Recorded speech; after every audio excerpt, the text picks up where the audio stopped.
baby. Yeah.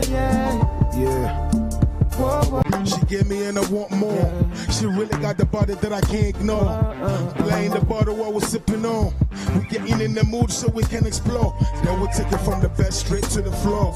Straight to the altar, let the world know. I put it on your finger so your friends know. That mother lady shine by my lady glow. Ooh, baby, you know you're my type. Yeah. Been looking for that special man. Sing it with me, let's go. So baby, make you try me. Me and you know what we go over the street too. Make me put your mind at ease, girl. Yeah. She fits in my front seat. Knows how to dance to my heartbeat. My world is cold, but she brings heat. This love is firm like concrete. She means the world to me. I ain't perfect, but she rap for me. I took the pain, but she cried for me. I'm trying to get high, so she fly with me. She my Cinderella, she my fashion killer. She got all my dose like a dope dealer. She's down for me, cause I'm a real man from Africa. Ooh, baby, you know you're my type. Yeah. Been looking for that special man. Sing it with me, let's go. So baby, make you try me. Me and you know what we go over the street too. Make me put your mind at ease, girl. Do you realize? Do you realize? I'm up for your bright price. For your bright price to your family. Yeah. When it's gonna vibe. When it's gonna vibe is what you want. Yeah. When it's realize what you want to me. When it's gonna vibe. When it's gonna vibe is what you want. What you want to me. Yeah. Ooh, yeah. Yes, yeah. G-R-E-Y. Never ask me why. Yo, Bucci. Yeah. African album out to the stores right now. Grab it. That's right. Good morning. Thank you. How long have you been doing this? Been doing this for, I think, 17 years now. 17 years? Yeah, so it's been a while. Wow. Yeah. How's the journey been? Because I'm getting a lot of like Wale, Lupe type of vibe from you. That's right. But, you know, ups and downs, but you can't stop it if it's something you really want to do. So I keep doing it because it's something I really want to do and I love doing it. What inspires your work? My work is actually life, because sometimes you have nobody to talk to, and the only way you can communicate is, you know, putting it in music form for people to enjoy it at the same time, you know, vibe to it. And me seeing people vibe to what I go through, that I put on beat and stuff like that, I enjoy seeing that. Tell us about the single you just performed. Okay, this is my type. It's on my album, African album,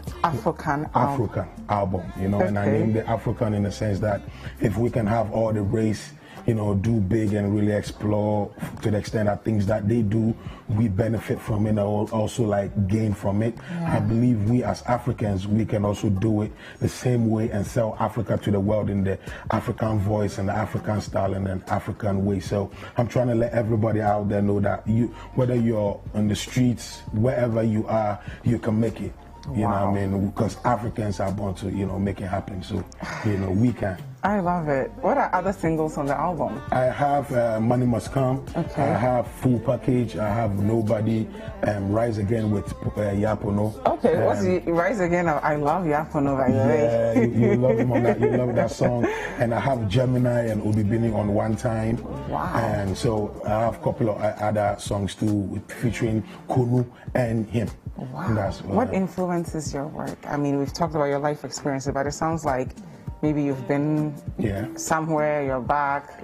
I've been around because I didn't want to go anywhere because I was working on a lot of projects, and I think now is the time that I'm really trying to throw the lights, you know, on what I think people should really know and understand. Because I used to be great, but I had to rebrand and, you know, get it to Yao Great. What's the difference between you as Great and you as Yao Great? Okay, it's simple.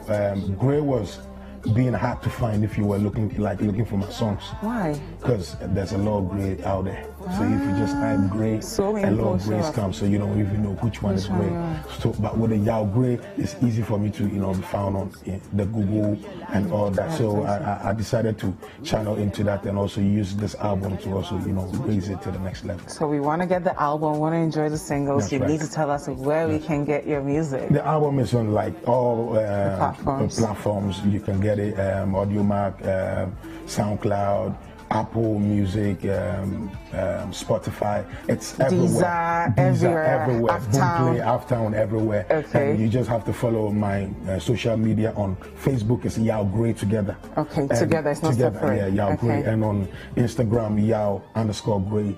The same on Twitter. So when you follow me, you definitely get to know what's going on and stuff like that. What can we expect from you for the rest of the year?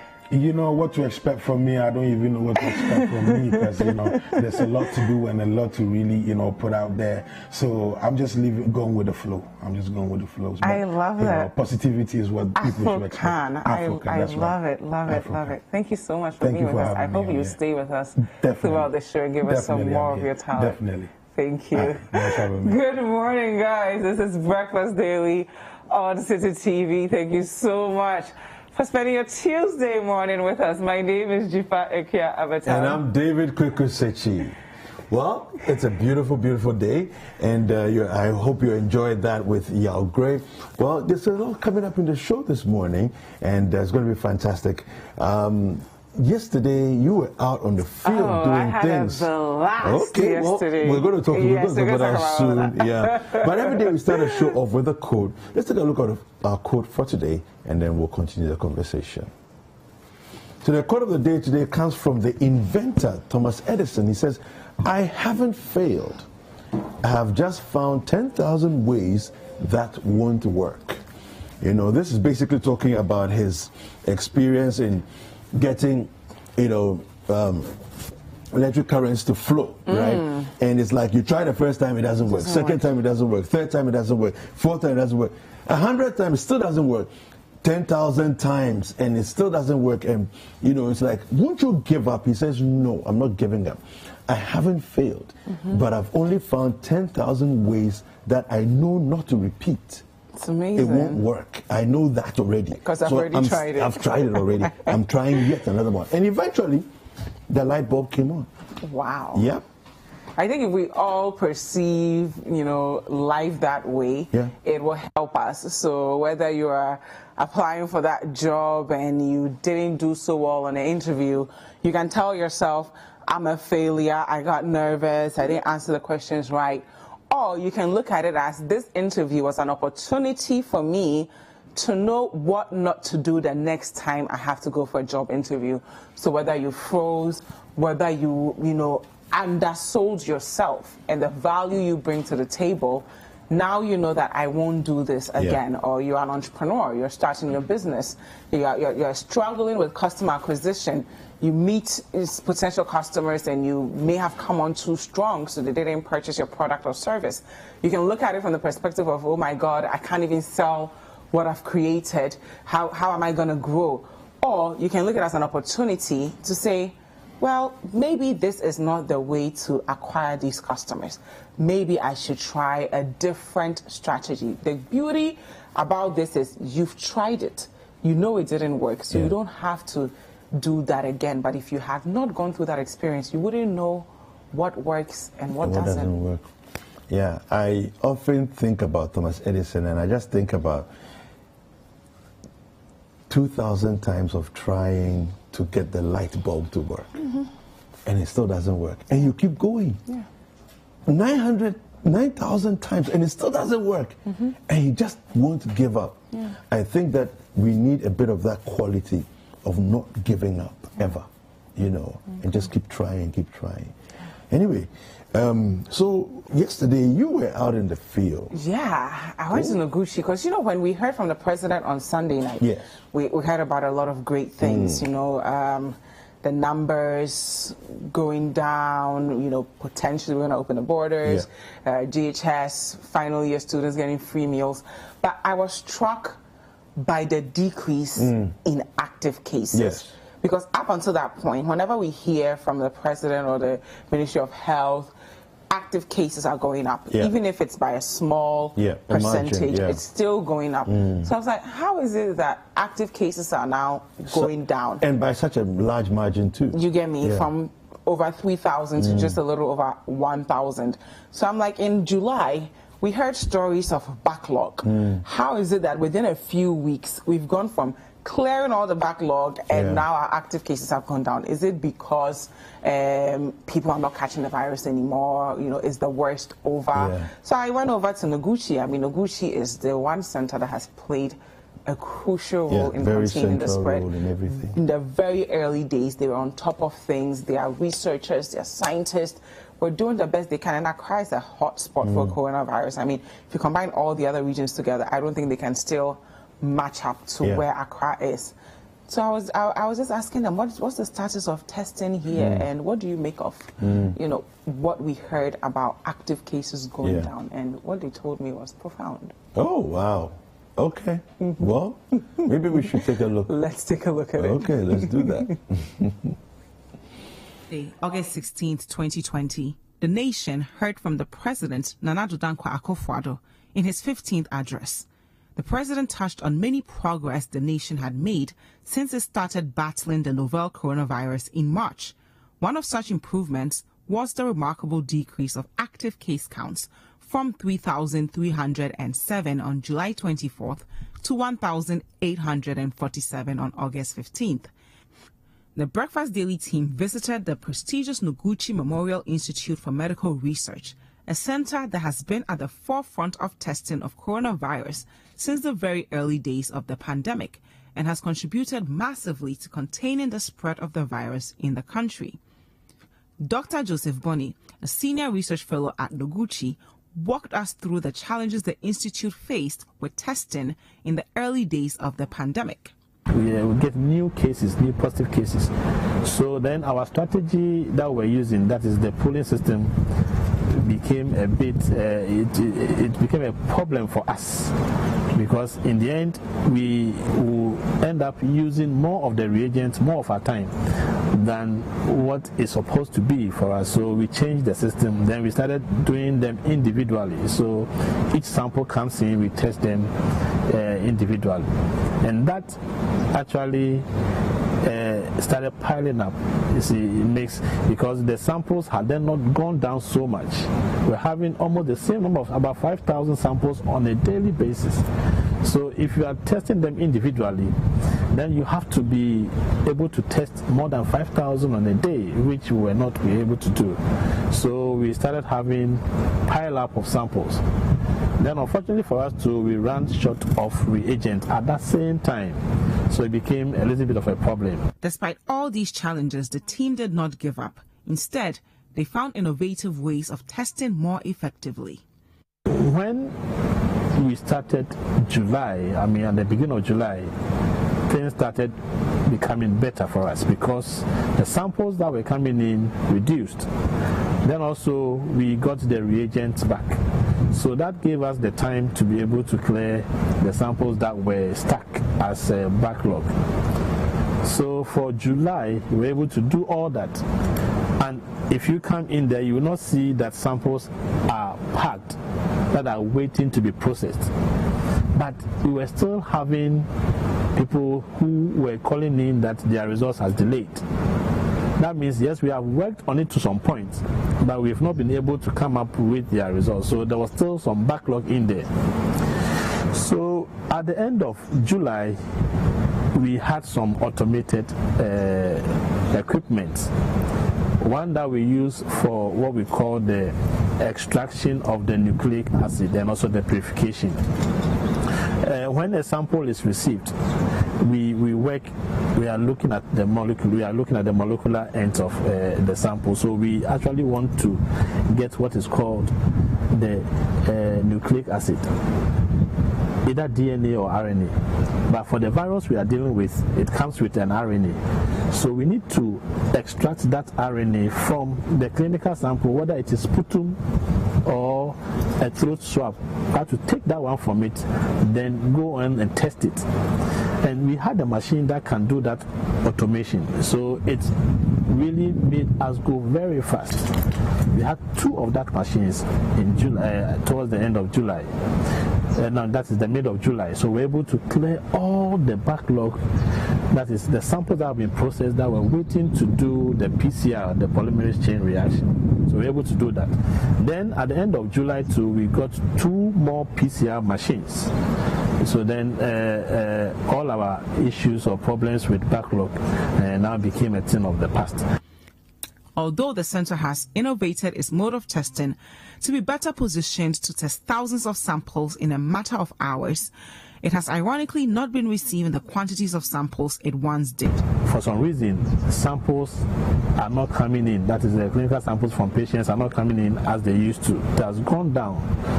And now we have all the automated machines there. So when your samples come in, within a matter of 24 to 48 hours, you should be able to get your results, because we don't have so much to do. But we still have the number of people that were doing the testing. So we can do the testing as fast as we are expected to do. So within 48 hours, everybody will get his results if you bring in your sample here. He shared the risk involved with limiting testing to those who show symptoms of the virus. We are seeing a lot of negative cases now, and also we are not getting enough samples to test. We are not doing mass testing again. So if you don't test, you don't see. So you are not going to see it. But the samples that we are getting to, we are seeing a lot of negative cases from it. So it's both ways. It's not only that the samples we are getting are giving us negative, but we are not also getting a lot of samples to test. So can you walk us through roughly the average number of samples you used to get from, let's say, April to now? Yeah, we used to get roughly around between 3,500 and 4,000 samples. That is clinical samples from hospitals that were bringing their samples here from April. Let's say from towards the end of March to April, on a daily basis. So you can get an average of 3,500. We were running a shift system, which we are still doing, but we have just modified it slightly. So we have 3 teams that run 24-hour shifts. One team is roughly about 42 people, or about 42 to about 50 people. So when they come in, we have these people will share themselves into different groups, and they are at different points or stages of the processing line or processing chain that we have. So if they come for a 12-hour shift, these people should be able to do roughly about 3,000 samples from the beginning to the end. So if we were getting 3,500 samples on the average from April, we come in, that shift, 12-hour shift, even if they don't finish to the end, the next shift that takes over from them will complete what they have done, and the next morning your results is ready. We only have backlog when there is a problem within, either shortage of reagent or an equipment or something like that. So from April, we're receiving those numbers. But as at now, we get roughly about 500 to about 1,000 samples on a daily basis. So it has really gone down. But with the introduction of those machines I talked about, 1,000 samples are just few. We can just do it within a short time. Speaking on the drop in active cases, Dr. Bonnie provided insights on factors that could have contributed to the decrease. Because of the nature of the virus and how it manifests, we can have somebody who is positive, but the person will not show symptoms. So then it's difficult for you to give a correct representation of people who are having the virus in the country if they don't go for testing. You can decide to test a community of, let's say, 25 people who are not showing symptoms, but you get about 4% of them coming up with coming up as positive. That's what it is. So now, if we are using a strategy of symptoms and I go and test, then we will be like we'll have a situation where we have now. If I don't show symptoms, then I will not go and do a test. but I can be walking around with the virus and I can be effective. You know, it is not so clear. The evidence that we have that those who are asymptomatic can transmit the virus is still there. Some papers that have come up recently are saying that it's not so credible, but others are also saying that yes, they have had experiments that shows that somebody who is asymptomatic can still pass on the virus to another person. So if we are having all those people in the community, then we are not getting a fair representation of people who are actually carrying the virus, or the data that we have is not representation, or it's not a proper representation of what is happening in the country. Interesting indeed. Dziffa, the bit where he was talking about not getting as many samples and all of that, can you help us to appreciate a bit more of what's really going on here with everything? Yeah, you know, a couple of weeks ago, we heard from the Ghana Health Service that we were now only testing people who show symptoms. Yes. So as a result, naturally, the sample size will decrease because we've gone from maybe randomly testing people who could be positive but are asymptomatic if there's a contact trace to once you show symptoms, then we test you. I think the only group that this might not apply to are people who have traveled and are coming into the country. Then we quarantine you and then we test you. So what he was saying is we've gone from over 3,000 samples a day in April to just about 500 to 1,000 samples. Okay. What that means is if you hear active cases have gone down, it doesn't necessarily mean the diseases, you know, the pandemic is over and that we are done, the worst is over. There could be a possibility that that number is coming down because the number of samples we're receiving now, we don't have the quantities we used to get months ago. And he also talks about how now more than ever they have machines that make it so easy to get your results in a matter of hours. Like you just put it in. There are processes they used to do manually all the way back in March, April, that now you just put it together, you put it in that machine, and then you're good to go. So if we were to do, you know, mass testing, they can handle the volumes that will come to them. But now because they're just receiving 500, 1,000 samples within a matter of hours, they are done. But this is it's interesting for me because I think from two ends. On one end, the president talked about the opening of the air borders, and then he said that we have the capacity to turn around tests within 48 hours, you know, and we'll test everybody who is coming in. Which for me, from what you're saying and the experience you had at Noguchi, they clearly have the capacity to do that. So that's good. But on the other end, then I think we're looking at this situation where asymptomatic people who could possibly be also spreading, are not being tested because we are no longer doing the massive contact tracing, the enhanced contact tracing and testing we're doing. We're now doing general surveillance. So it's like, if you show symptoms within the general population, then we'll say, okay, you know what, let's test. I'm not sure how the public health people, you know, handle this, but clearly it's on advisement from the Ghana Health Service that the president is taking us down this route. You know, so and I think it makes perfect sense, right? Because one thing that Dr. Bonnie said was there's not really much justification for us to go full out mass testing. Because we've not died the way other people have died.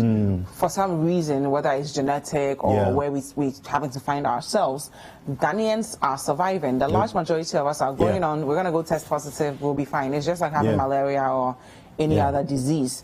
What we don't know is how non-Ghanaians would react to the virus. So it makes sense that if someone is coming outside, even if it's a Ghanaian in the diaspora, we don't know how they will react to coronavirus. So it makes sense to test those people to ensure that they are safe. But the rest of us, I mean, we've been in it since March. we're going about our business. Yeah. But I do think that we need more information about exactly why the hospitals are not sending the samples that these testing centers used to get before. Is it because we think, oh, it's fine, and the effects of only testing people who show symptoms? Because as you rightly said, I may be asymptomatic and I spread to someone who has an already pre-existing condition, and you know, they may die from it. Well, I think, I mean, coming from looking at all sides of the situation, I think that maybe they have taken probably the best decision as it stands, considering the fact that you look at the okay, so if you look at those who are coming from outside, right, we don't know if the strains of the virus are different from those in Ghana. I mean, there have been suggestions that there are different strains around the world, right? What we definitely don't want is for a strain that has previously not existed here, that is more aggressive than the strain we have, suddenly coming in. So testing is paramount of all those people, so that if somebody tests positive, they do their time, they do their quarantine, you know, before they are released into general population, right? So I think that's key. As far as the system we have here is concerned, our space, so far, look, our death rate has been 0.5, 0.6, 0.5, 0.6. It's just been going, it's been that low, you know, the entire time. When Africa as a continent was even doing 3.5, 3.6, about that, we were still doing as an average 0.5 as a death rate, you know. So we do have good outcomes, you know. And so I think that, I mean, as it stands, I mean, I was suggesting to Elvis Darko on yesterday that maybe we are developing herd immunity. He says no, he doesn't believe that, you know. But I think that whatever it is, our circumstances, our indicators, all those things are positive right now. And well, let's just keep doing what we are doing, you know. Keep masking up, keep social distancing, maintaining the protocols as we are, washing our hands, very critical. You know, so if you pick it up from somewhere, you don't put it, you know, infect yourself and all of that. And the most important thing too is, like, don't think that because the active cases are going down that we're done. Right? Because now we are finding out that it's important to remember that. You know, decreased samples is actually one of the variables, not necessarily that we're not recording any more positive cases. But if we're not testing, then obviously the active cases will go down. But we have a packed show today. Our friends at Fari Bamba will join us later. Yes. And then on the health segment, Dr. Kavawusu is joining us. We're going to be talking about boils. Where are those things from? So where do boils get them? Because they seem so random. But they're actually not as random as they may seem. So he's going to clarify that for us. Yes, he's going to help us to understand. Nice. And of course, it is an interactive show. So wherever you're watching us from, we want to hear from you. Use the hashtag Breakfast Daily or the WhatsApp line 0550-585832 to join the conversation. Absolutely. Well, news review is up next. My name is David Kwekwesetu. And I am Dziffa and David. We will be right back.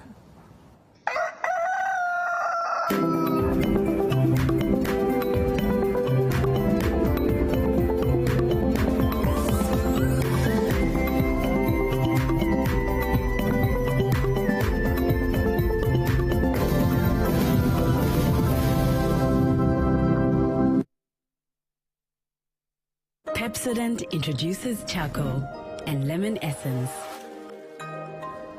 The unique combination of natural essences whitens teeth naturally for you and family, because every smile matters. Whoa, what's going on, babe? Have you heard of Wheel of Fortune? No, what's that? Register on betplanet.com.gh. Select Wheel of Fortune and win a prize. What? Wait, I'm just gonna win a prize because I'm new? Yes, but to win a prize, you only deposit 10 Ghana cedi. Before I win, I have to pay? Really? So you're comparing 10 Ghana cedi to an iPhone, an iPad, 25,000 Ghana cedi? Eh? Put me a drink up. Okay, Okay, then spin. Yes! Wait, we are ready. We are ready.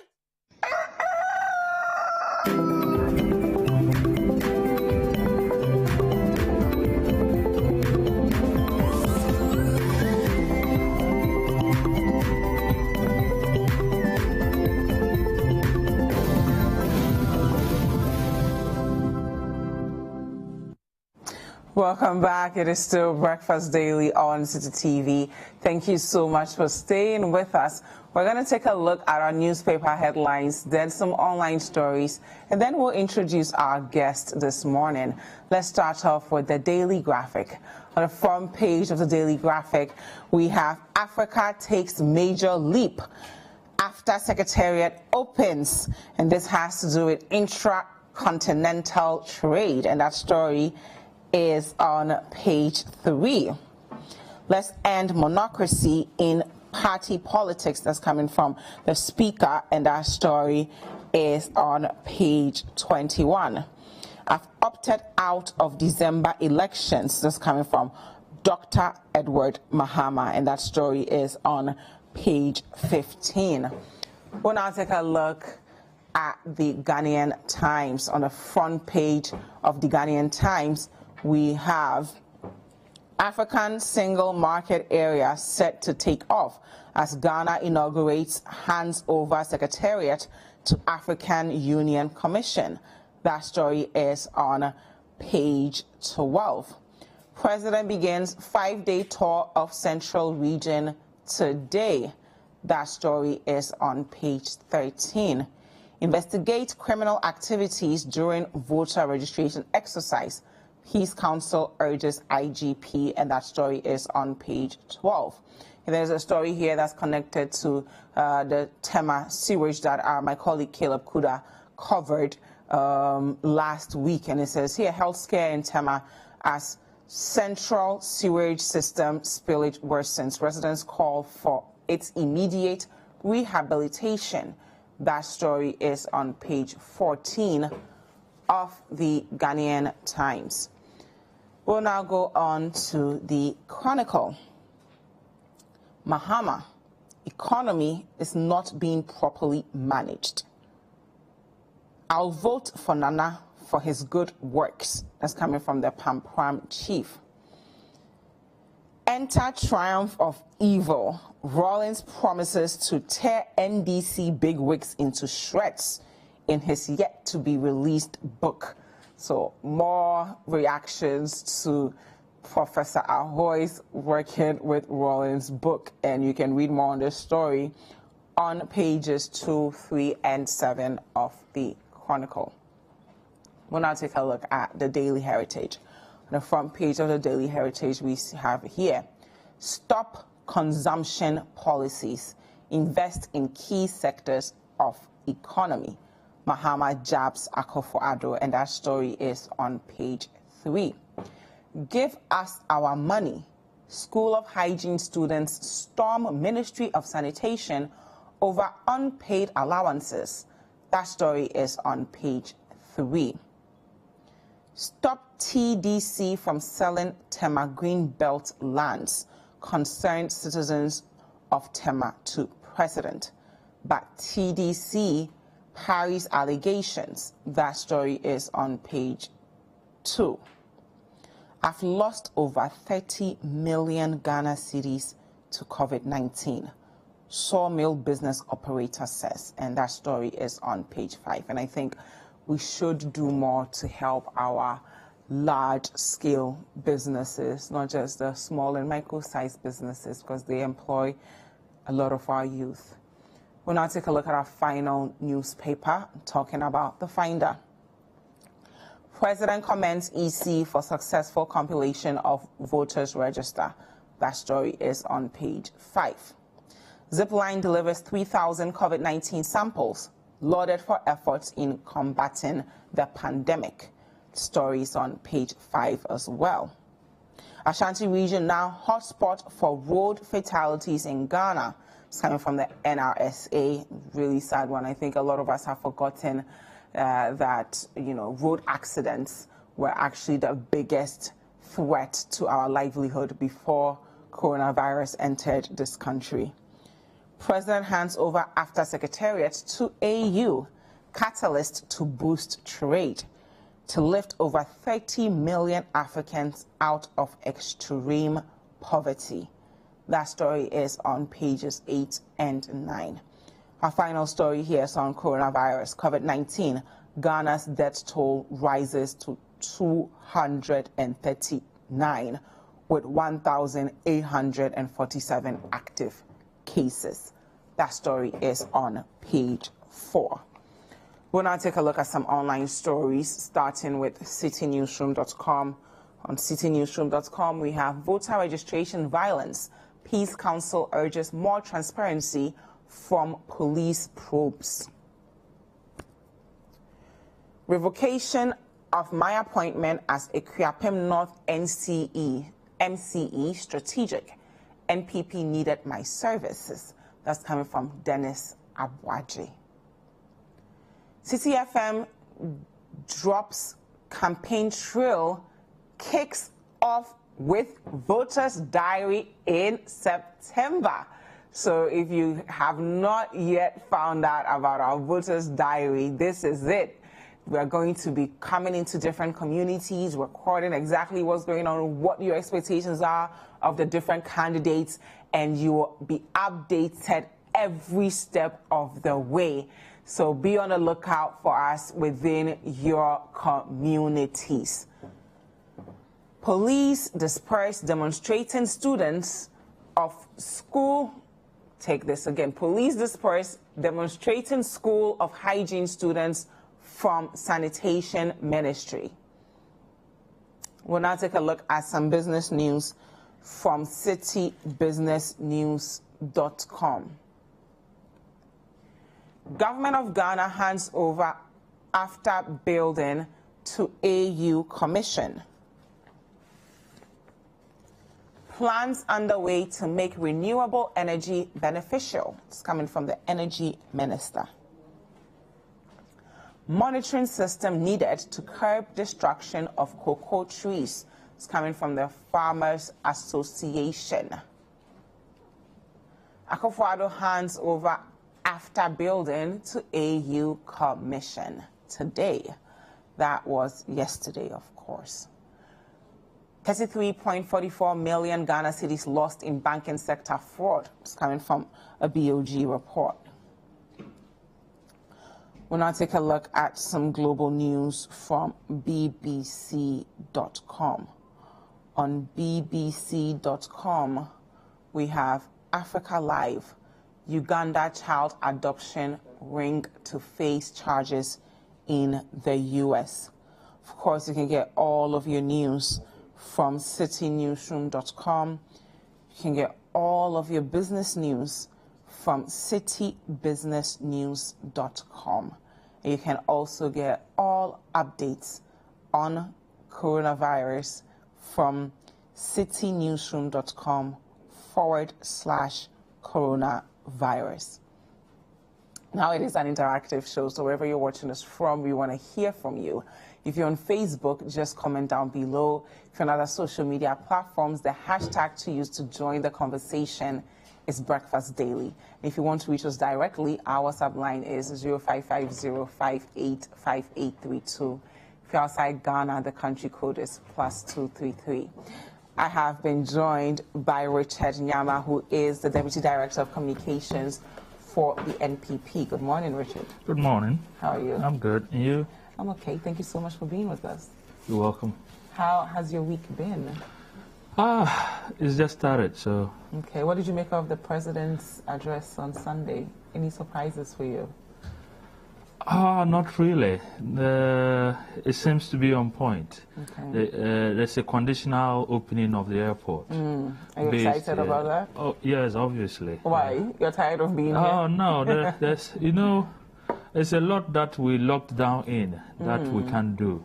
Like what? You need to, if you have to work with people abroad and other partners. Yeah, but there's Zoom now. No. It makes it easy. There are certain things Zoom don't do. Like what? That's my business. All right, we'll take a look at our first story here. I'm reading from the Daily Graphic, and it says here, intracontinental trade.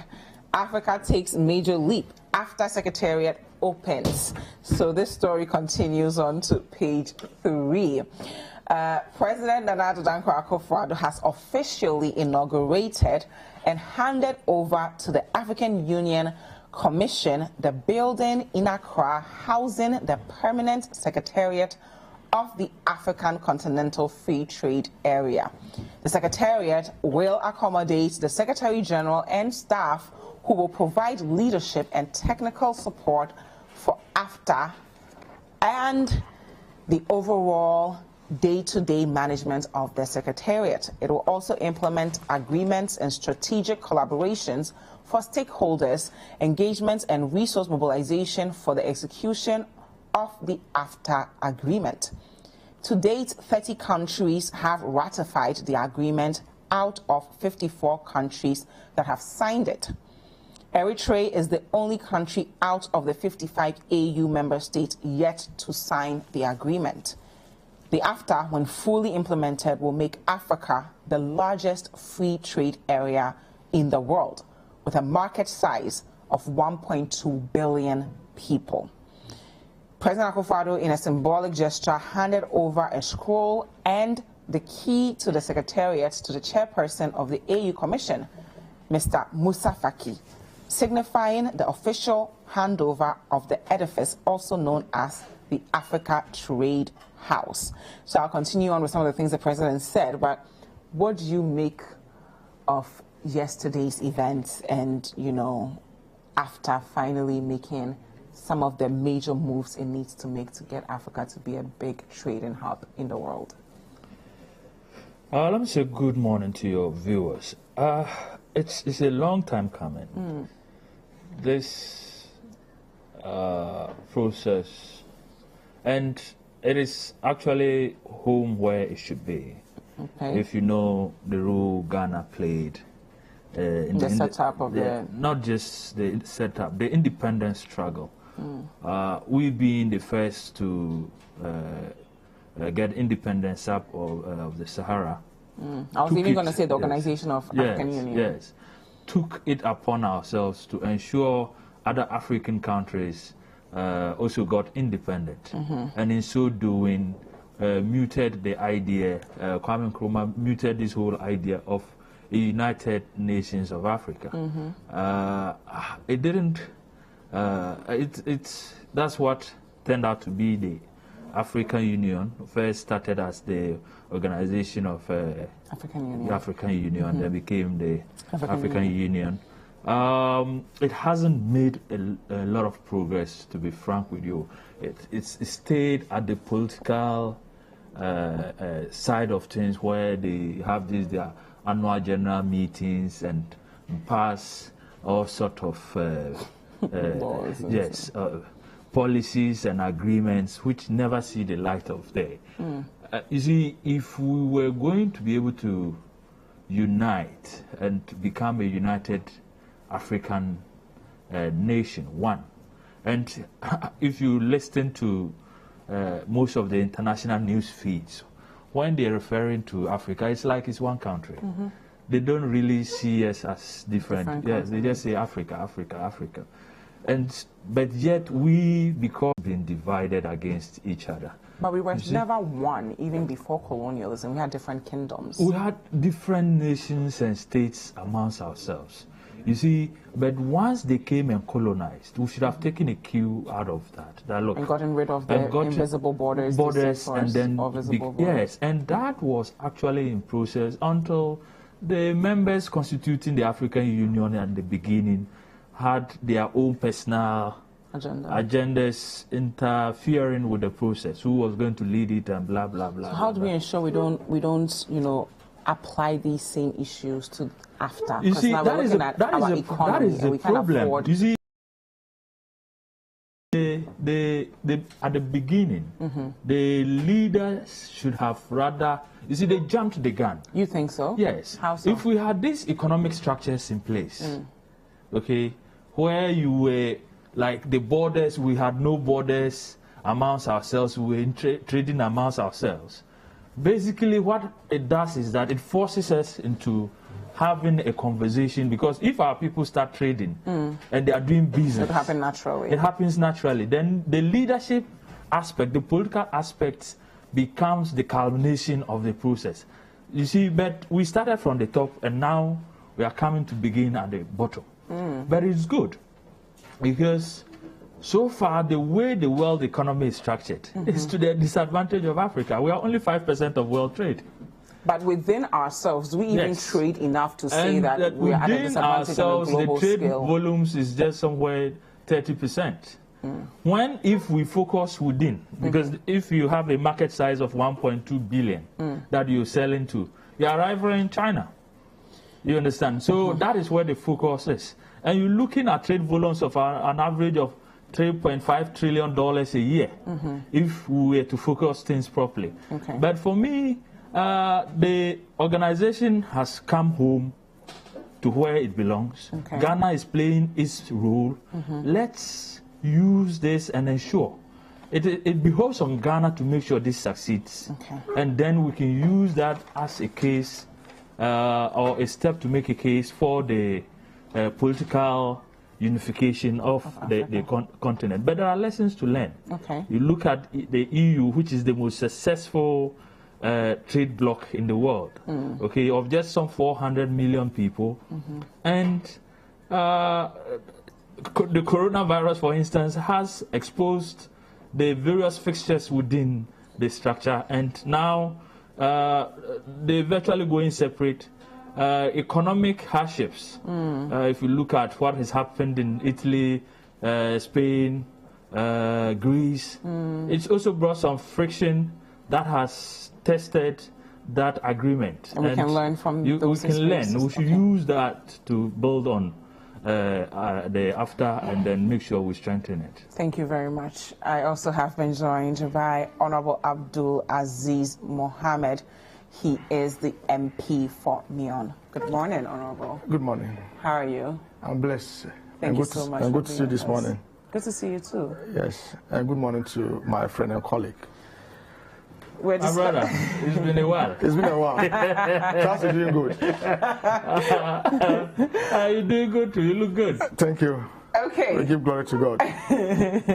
We're discussing the African Free Continental Trade Area, and we're talking about how to ensure we take full advantage of it. I mean, we've had the Organization of African Union, we have the African Union, we have had ECOWAS, we even have AGOA, which was supposed to help us expand to Western countries. What exactly have we done with it, and how do we ensure that we don't make those same mistakes moving forward with this single market strategy that we are hoping to implement with AfCFTA? It is true that trading amongst ourselves would help the continent, and that efforts have been made in the past to have some increased levels of trade amongst African nations. For AU and ECOWAS, if you observe critically, we're largely at the political level, and also maintaining peace and security within the continent and the region. But what we have today is coming to accelerate trade amongst African countries, and that is a welcoming news. When I listened to the minister responsible for trade and industry, Honorable Alan Shamantin, yesterday, he had indicated that this will result in an increase to about some $35 billion US trading amongst ourselves as Africans. And that is refreshing. If we're able to walk the talk, that would be refreshing. It is more refreshing that Ghana is hosting that secretariat. This plan has been in place since 2012, and the indicative date as of 2012 when it was adopted in Addis Ababa was that it should have started somewhere in 2017. We are 3 years behind schedule, but better late than never. Let's see how we can take advantage of that vehicle to do more trade amongst ourselves. For instance, when you look at Nigeria, record shows that Nigeria imports about $2 billion worth of salt from other countries outside Africa. Ghana has a large reserve of salt deposits. So just imagine if we were to take advantage, just our next door neighbor Nigeria, going to import salt to the tune of $2 billion US from countries outside Africa. Just imagine if we were able to do that trade amongst ourselves. A lot of the crisis that we have with the foreign exchange the depreciation of our cedi and other local currencies within Africa is largely because our trade is without amongst ourselves. We trade is the Ghana or the African Europe or China. If could it be because we are not manufacturing the kinds of things we want on the continent, and so what does that mean for us? Even before we start to accelerate or increase levels of manufacturing within Africa, we can take advantage of what we are able to produce today within Africa. We must be able to start from somewhere. I have just told you that with the current data, when I listen to the minister responsible for trade and industry, Africa would increase trade amongst ourselves to the tune of $35 billion US. If we don't have a structure, a regulatory framework, that would guide how this trade will be done. And that would mandate African countries to trade amongst ourselves. We cannot start. I agree that we would have some, we can increase the pace if we were to broaden the manufacturing base within Africa. But don't you agree with what Richard said, that perhaps we should have had a bottom-up approach where we say, okay, how do we get rid of the colonial division of labor that just bound us to specializing in raw materials? Ghana is going to produce rice, for instance. This other country is going to specialize in salt production. If we're able to do that on the ground, then it will be an easy transition. But how do we now get things to happen on the ground on a country-by-country basis? I agree. It would have been much easier and better to do the bottom-top approach, where we would increase the production levels within Africa before talking about trade amongst ourselves. But I'm saying that it is not as if, as we speak today, production levels in Africa is zero. We have some appreciable levels of production. Let's take advantage of that. As for identifying, you see, countries would identify their competitive advantages. For instance, if Ghana thinks that they can do more in agro business, that would be left to Ghana to do. And so largely, what a country would produce should be left to the individual countries to decide where they think they have competitive advantage and where they think that they have the human resource, the natural environment that will be able to propel the growth of specific sectors. But like I said, better late than never. Where we are today, we cannot go back. We cannot reverse the trend. Let us see how we can take advantage of this special purpose vehicle. Like I said, the indicative date was 1st of January 2017. We are almost ending 2020, and so we are some 3 years back if you look at what we had a schedule to do amongst ourselves in Addis Ababa somewhere in 2012. This we must approach in a non-partisan fashion, because look, if we are able to increase trade amongst ourselves, that will result in job creation for the teeming youth within Africa. It would not inure to the benefit of just one political tradition. A youth in Ghana, irrespective of his or her political affiliation, remains a youth of Ghana. And so that we must be able to do. If we don't do that and guarantee some jobs for the youth, we would be sitting on a timing bomb. Most of the troubles that we've had, not just in Africa, but in some parts of the world, most of the disturbances that we have had among the youth results from youth unemployment. And we must do everything humanly possible to be able to deal with that, either at the level of production or trade. We have a duty to do that. Okay. Richard, beyond the headquarters being here and us having the physical building, domestically, how do we strategically position ourselves to take advantage of this opportunity? I mean, I'm referring to one district, one factory, for instance. When you look at some of the things the president said yesterday, they are no different from what Nkrumah said over 60 years ago. The only difference now is where are the factories? What do we currently have that we can say, once these markets open, we're going to expand there because we've succeeded in feeding ourselves. We've succeeded in providing the basic things we need domestically, so we're going to scale it to other countries on the continent. Before I get there, you see, the mere idea that we have some 50, 60 years on are now putting this structure in place tells you it's not by accident, because the colonial ties that we've had over the years this doesn't please them. It doesn't in any way inure to their benefit. For how long are we going to continue blaming colonialism for issues, especially when I'm go not back blaming to them for I'm just sounding a word of grants. caution to us that once we have put this structure in place, we need to look out for these divisions popping up and in the end breaking us up if we are not committed to this cause. Okay. The AU thing didn't work out because you had all these external persons pulling one country and the other. If you allow it to happen, Nkrumah will become the president, he will become your head. All those things we have come to see. But we also had internal leaders who are looking out for their own selfish interest above the interest of the continent. So we need to go beyond our personal interests as countries, as leaders of the various countries, because you come and sit down at the table and you have so many of you representing your own peoples. You come with your own issues. Yeah. If we're not very careful, this thing could die a stillbirth. How do we take advantage of one district, one factory to expand? Fortunately, we have started the process of reviving our industrial sector. We just let it collapse over the years. That, for me, is the reason why I think it should become a policy of both the NDC and the MPP that, look, the one district, one factory thing is a good idea. The NDC may have a different approach to doing it. But with this Continental Free Trade Agreement, let us become the hub. Let us become the manufacturing hub.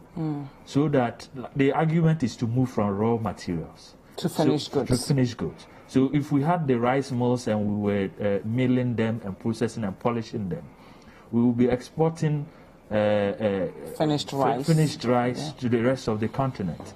If we were doing that with vehicles, we'll be selling finished vehicles to the rest of the continent. If we're processing our cocoa into chocolate and to the other additives and other things that shea butter into lotion, soaps. Yes, exactly. We had an agreement with Ivory Coast, and that agreement has pushed us up. For me, that sort of agreement, that's the control of the floor price of the cocoa. Yes, those are the ideas that we need to bring to this. That look, let's focus on trading these particular goods amongst ourselves. Because those same raw materials are needed by those other parties out there, the US and the rest of them, the Chinese. Once we start trading amongst ourselves, it causes a shortage out there. It increases the price.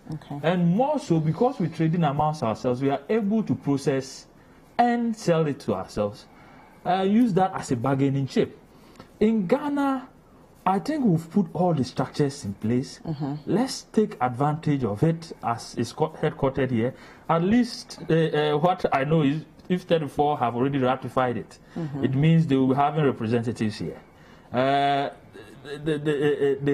employment aspects of it, the structural aspect of it, we should be looking at expanding our harbors, actually increasing them if possible, add another one or two, so that we become a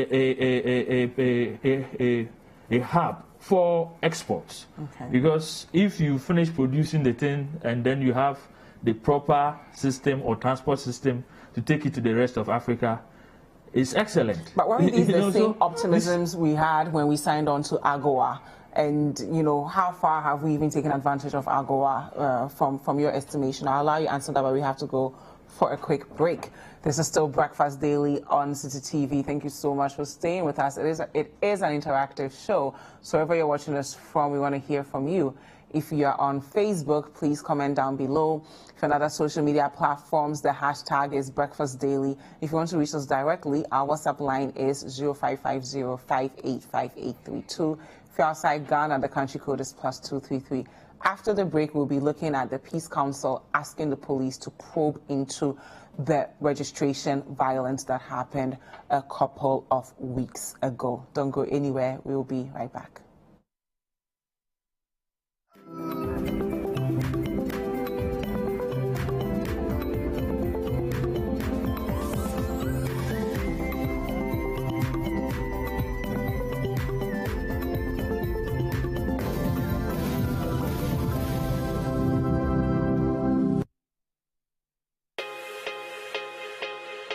There is no promise we cannot keep.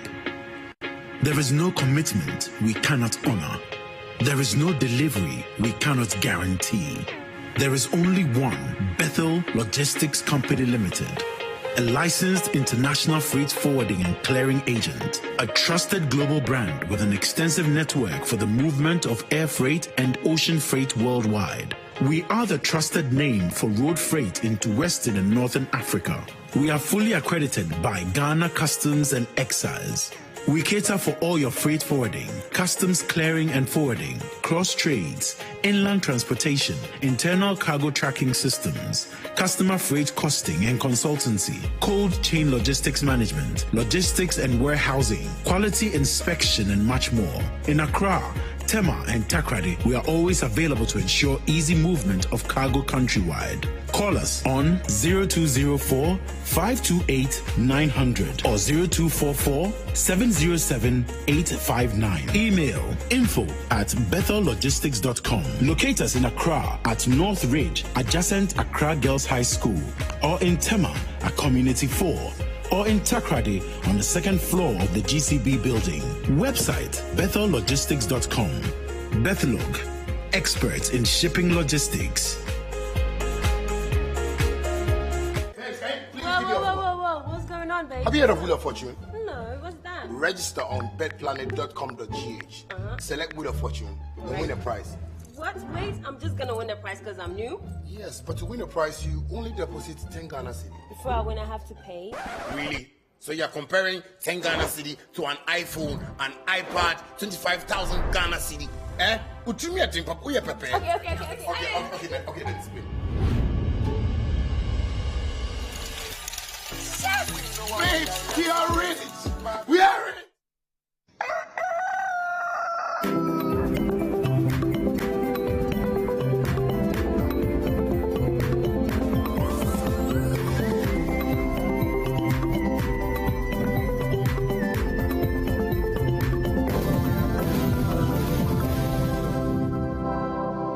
Welcome back. It is still Breakfast Daily on City TV. Thank you so much for staying with us. It is an interactive show. We do want to hear your thoughts on the conversations we are having. So if you're on Facebook, just comment down below. If you're on other social media platforms, the hashtag is Breakfast Daily. And if you want to reach us directly, our WhatsApp line is 0550585832.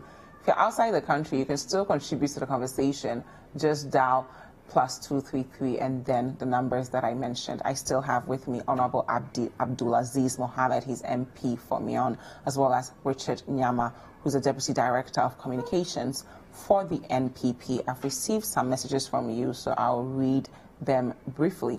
Dziffa, I love your panelists for this morning's show. If our politicians can put their differences aside and focus on Ghana and Africa's development, then things will be different as it is now. I must say I agree with you, and it's refreshing to hear both of my guests today agreeing on some of the topics we're discussing.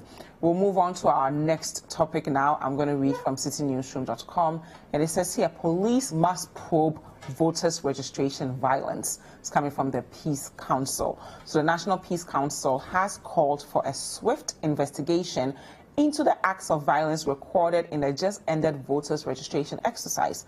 The NPC encourages the Ghana Police Service, and particularly the Inspector General of Police, to expedite action regarding ongoing investigations into all the criminal matters which came up during the registration exercise. It has also urged political parties to abide by the roadmap and code of conduct for the eradication of political vigilantism in 2020 elections. There were pockets of violence during the registration exercise in some areas. A 28-year-old man was allegedly stabbed at a registration center at Banda in the Bono region following an altercation between some New Patriotic Party and National Democratic Congress supporters. In Owutu-Senya East, a shooting also occurred during a confrontation between persons believed to be aligned to the New Patriotic Party and the National Democratic Congress. Both sides claimed they were attacked by each other, leading to the shooting and subsequent arrest of 4 persons. So I'm going to start with Honorable Abdulaziz on this one? I mean, both sides were accusing one another of, violence. What do you make of the Peace Council asking the police to probe into the matter? This is a very difficult topic for me because ordinarily I would want to be charitable to institutions such as the Peace Council, especially considering the caliber of people who are there. But my convictions would not allow me to do that this morning. Why? That the Peace Council, especially the chairman of the Peace Council, in my estimation, has not lived up to the task. And in some instances, I have found him not to be fair to the very mandate that he holds. He's a man of God. And so ordinarily, I wouldn't be uttering such words directed at him. But let's call a spade and not a big ladder. Why are you saying all these things this morning? Your name on the electoral roll so that you can be able to exercise your right to vote on 7th of December to choose or elect a president and a member of parliament. Nothing beyond that. We have seen how previous restrictions have been done in this country. Of course, there has been some minimal levels of disturbances anytime we are going through an electoral cycle or process. But what we witnessed this year in the compilation of the voters register was shocking and condemnable. And let's all condemn that. We had instances where security personnel, largely the military, were deployed to the K2 South. Ostensibly, their mandate there from all that we saw was very clear. They perceived crossing of the border by people they claim are Togolese into Ghana to register. And so when you do that, and when the military were deployed to, in fact, our borders have been closed already. So there was no need deploying some military men there again, purposely to stop people from crossing when our borders are already closed. But some people were still illegally crossing the borders, and we've heard stories of that. That is not true. There were fabrications, I can tell you. Our borders have been closed. Well, why are people not entering from any... Have you done your own independent Why are people not entering from any source, from any entry point, but from Togo? That was a fabricated story. Wow. Now we have the military. We all saw videos. The military came in to maintain peace. Look, according to the Ghana Armed Forces, they said both political parties agreed. You see, this is not the first time that we are compiling a voter register under the Fourth Republic. Since when have we engaged the military in the exercise of maintaining law and order just for voter registration? Which part of our electoral laws involve the use of the military in compiling a voter's when a young man loses his life, I'm making a point. I'm making a specific reference to K2 South. I'll come to Banda. Okay. In fact, at a point in time, we saw military officers virtually in the queue asking people of their nationality. Is that part of their function? Since when has the military been mandated to ascertain the identity or nationality of people before they register?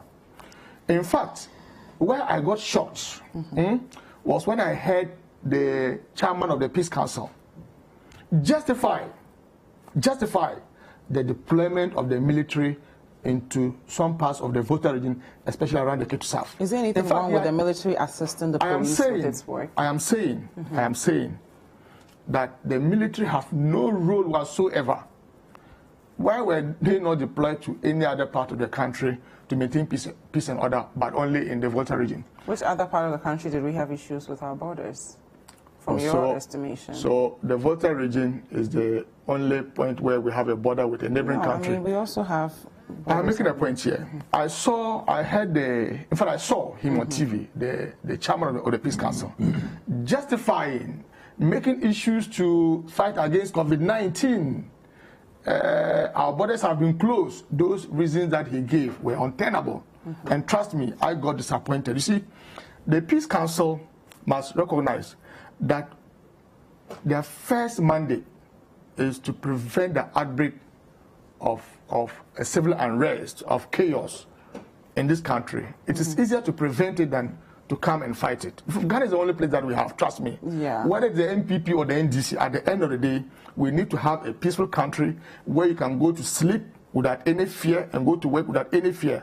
If the NDC will rule for 100 years with peace and security in this country, why not? But the soldiers were deployed all across the country, not just the Volta region. So why are you so particular about Volta region? That is not true, because I have a constituency. There was no single military man in my constituency. The only place you saw a military man was the Volta region? I'm sure footages of videos are replete, both on social media and traditional media. Even this your station, you play some of them. Yes, and you can you can confess that what we saw was unusual. I didn't only see them in the Volta region, but please. Now you go to Banda area, where we even saw the military block a road with their vehicle, with their ammunitions, as if they were in the war front, virtually blocking citizens from going to register. So you should be relieved that the Peace Council is asking the police to probe into all of even this. Even the NDC has called for that. So you are. But I'm telling you that, you see, sometimes is the whether you are doing that because you believe in that or just for the cameras and for face saving.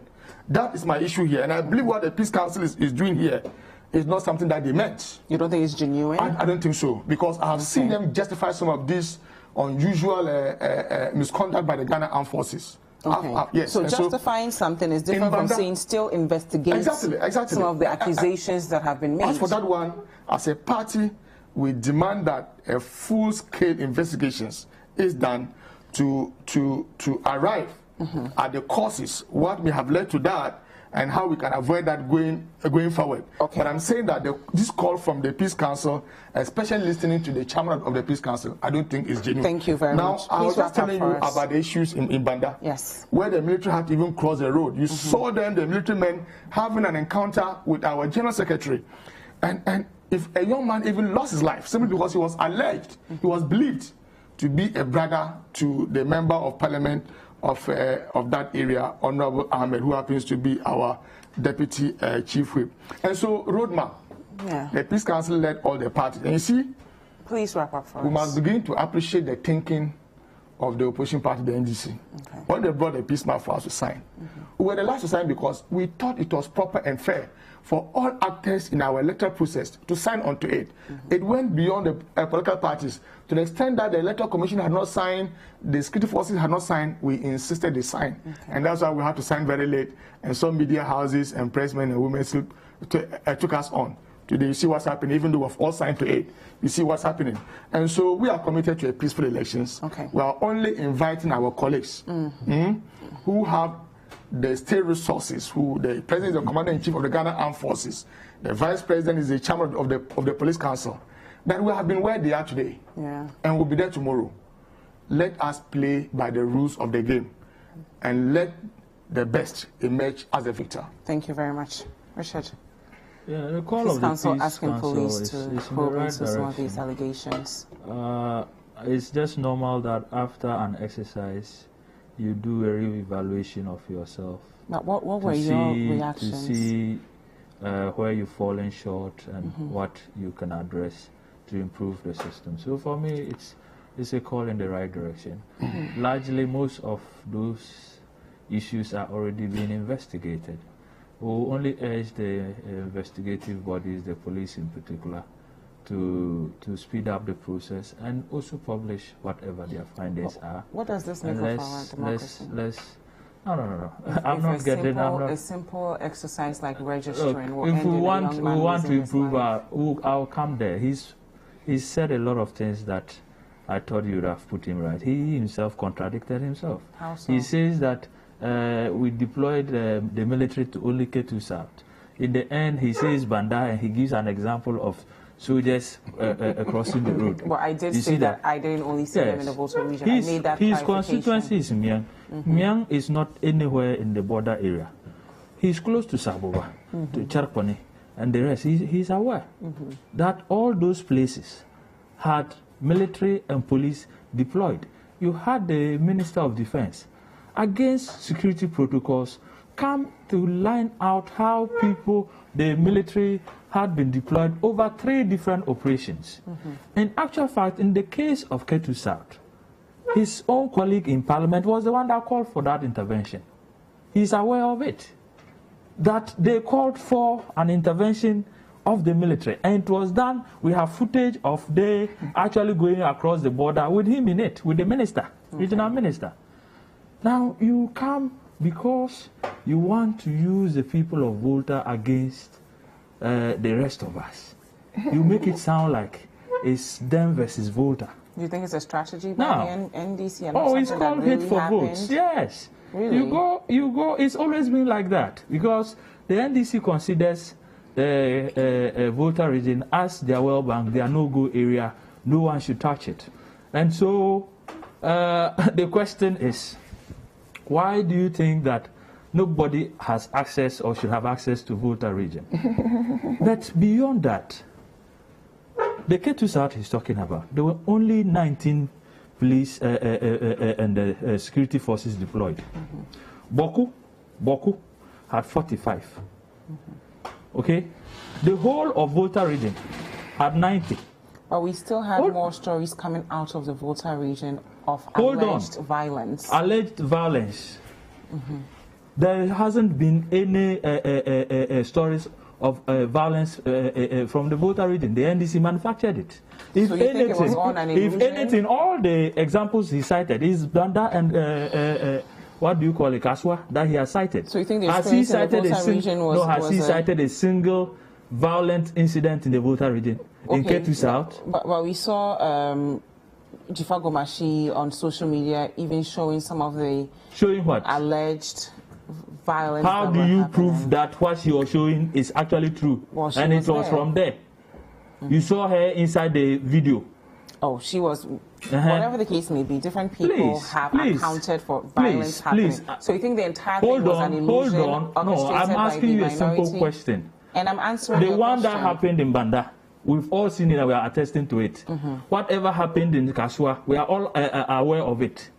So you I'm saying that Ketu South, the whole of Volta region. Give me an example. If there are any examples, it is the arrest and prosecution, successful prosecution of foreigners.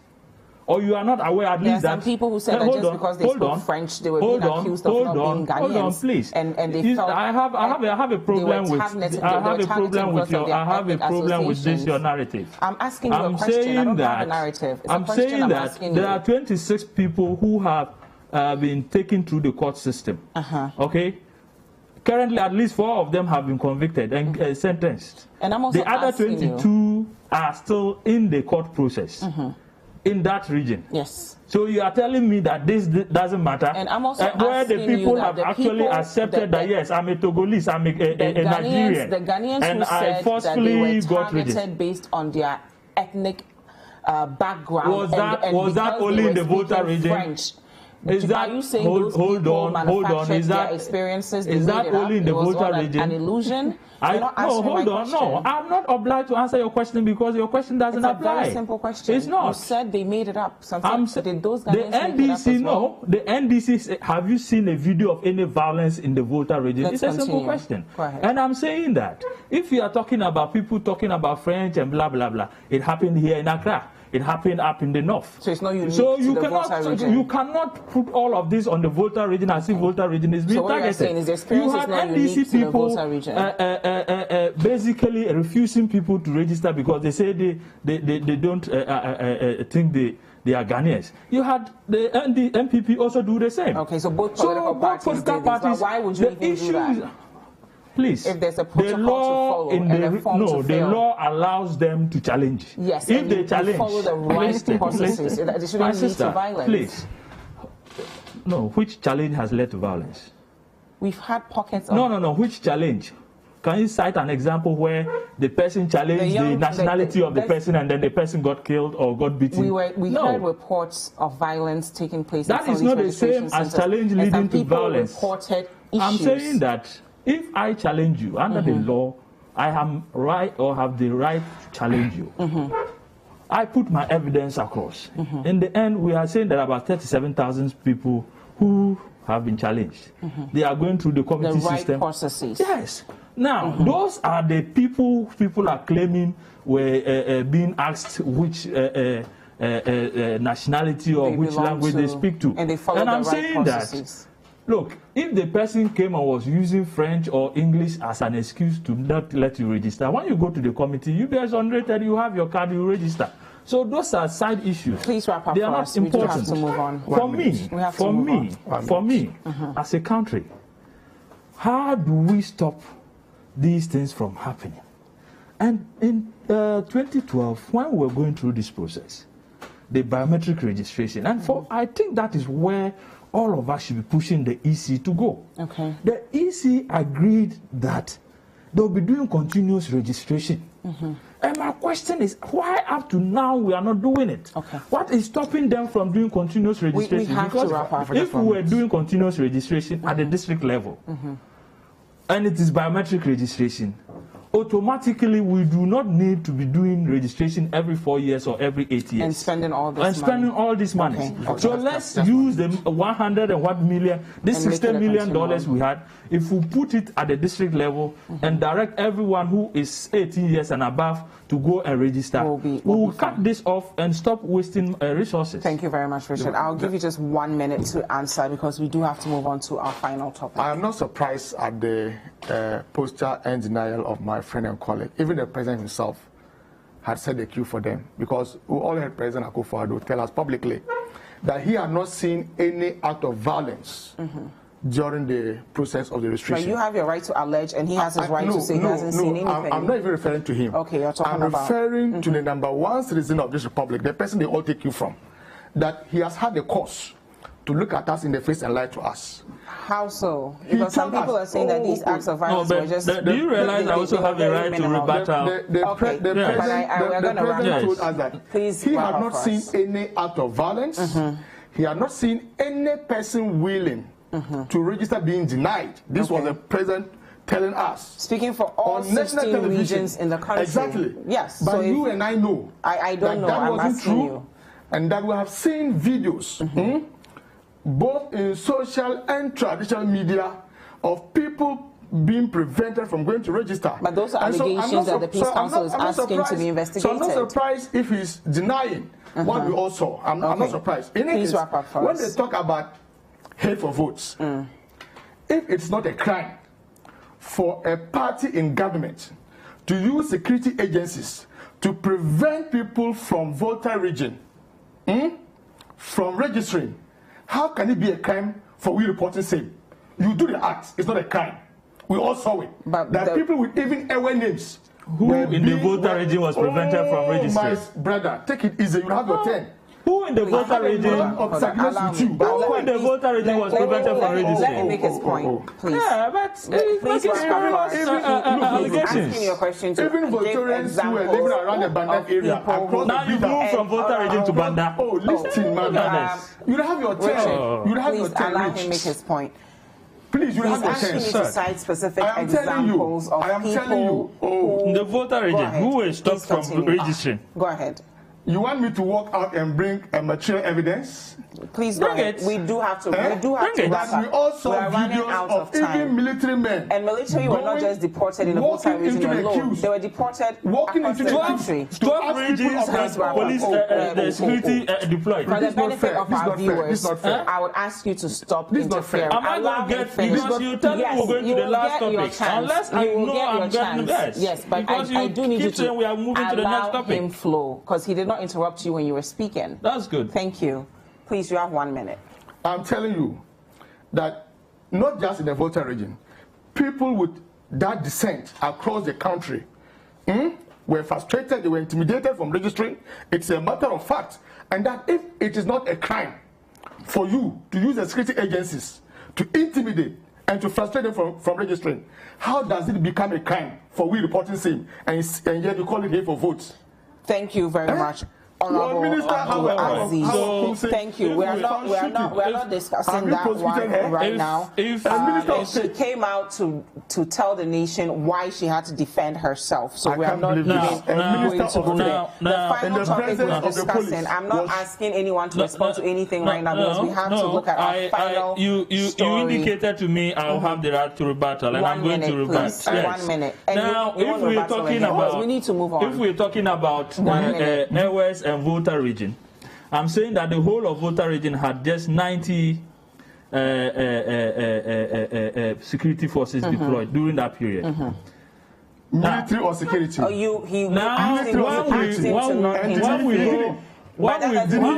we go tribal,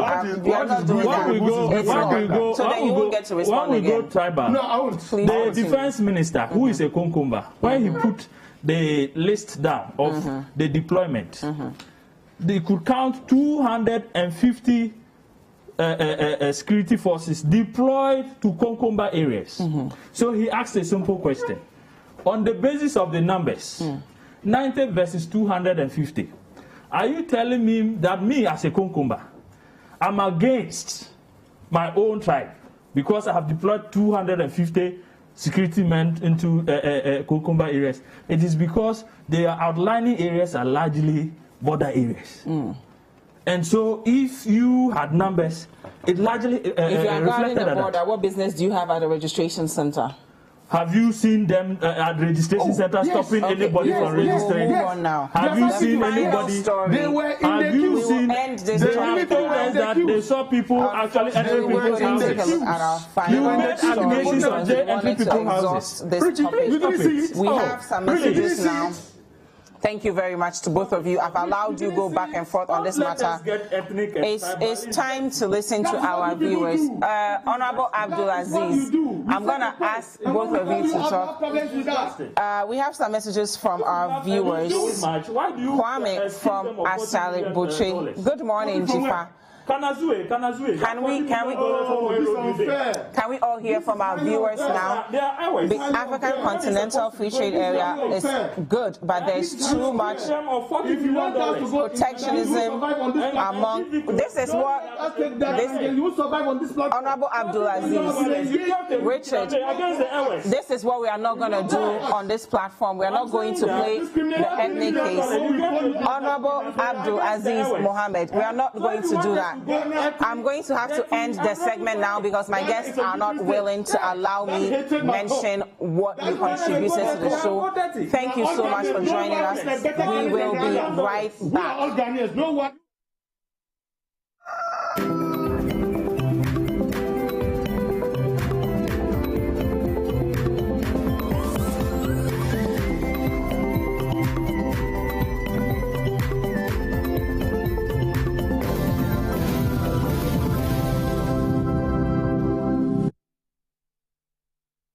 Close-up deep action with antibacterial mouthwash formula and deep cleaning gel.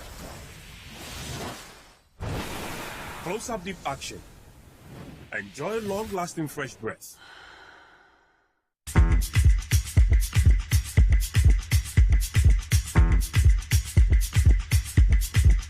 I got some money, but I ain't giving it to you. I got some money, but I ain't giving it to you. Ora tachelete,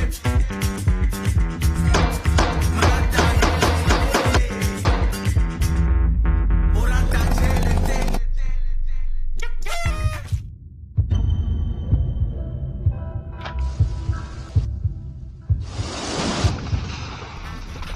There is nothing as hard as a diamond. For buildings with superior strength that withstand all weather conditions, Diamond Cement should be your preferred choice. Locate Diamond Cement nationwide with factories in Aflao, Takrady and Bupe. Diamond Cement, as hard as a diamond.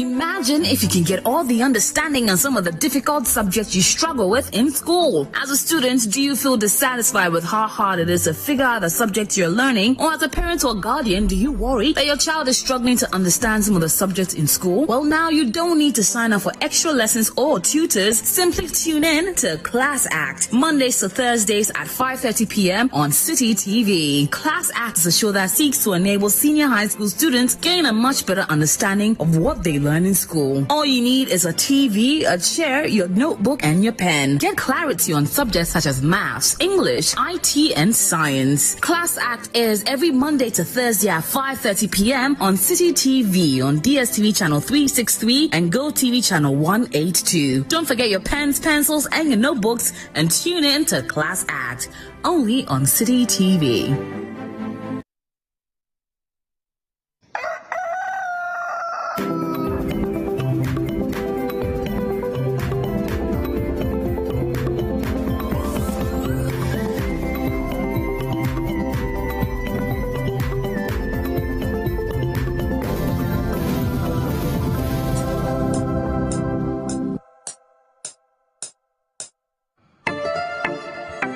One, two. Yo, Gray. And what? African album. Check it. Yeah. It's 420. Yo, when I saw your love, let me break it down. Hello, mo you make it be now made the foul. Rich money lifestyle, now made the power. I'm a real gem. Real love, my man can't be because I'm here to stay. Papa know my man can't be because I'm here to stay. Real love, yo, yeah. On him out for your love, let me break it down. I come and get them from now me dip them out. Love show, my man can't be my me dip them out. Last two, full package need. Yo. That's right. One, two. African album. And what? Yo, great. I'm in music. Check. It's 420. On him out for your love, let me break it down. Makuma dami seminar me de be mouth. Hello mo you me kebi na me de be foul. Rich money lifestyle na me de be pow. Hey baby, mama kebi because I'm here to stay. No granny ya back up and I know the way. I been a new guy since she came my way. Bad times, good times, yeah we stick good days. Near me here I know what though, and I play my part. GD said I want to see us cause I got your back. New I see on I see a been your heart attack. On him I say I do when you never lie. I promise on my honor. One day I see my brother be your bonner. Your friend I'm a cop me tia when I'm a camera. Yeah me me see cat to now I'm a toma. In so a good me see sim when I'm a bomber. When I'm talk about full package. Yeah. She be the full package. I bet. All the qualities in one girl. She be the full package.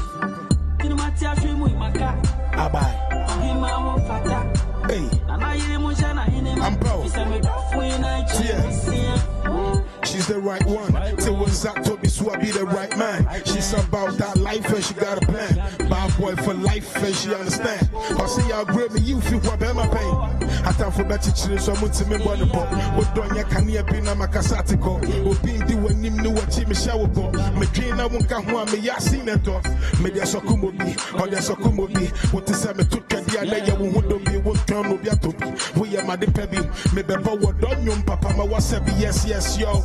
My yes Oliver to yes I want more. What double see capi move yet to me talk. Against for them what is a monk. When I'm talk about full package. She be the full package. All the qualities in one girl. She be the full package. Till the material when you my cat. On him I walk for that. Now I hear the motion, I hear the man. She said me don't fool in there, she must see her. Oh, she's the right one, full package. She be the full package. All the qualities in one girl. She be the full package. Till the material when you my cat. On him I walk for that. Now I hear the motion, I hear the man. She said me don't fool in there, she must see her. Oh, she's the right man. It was up to be so I be the right guy. She's about that life and she got a plan. Bad boy for life and she understand. I see y'all grab me, you feel what my pain. I time for better children, so me to me one pop. What don't ya can ya be na makasatiko? Who been doing him know what Jimmy shower pop. Me gain I won't come one me ya seen it top. Y'all gray African album stars.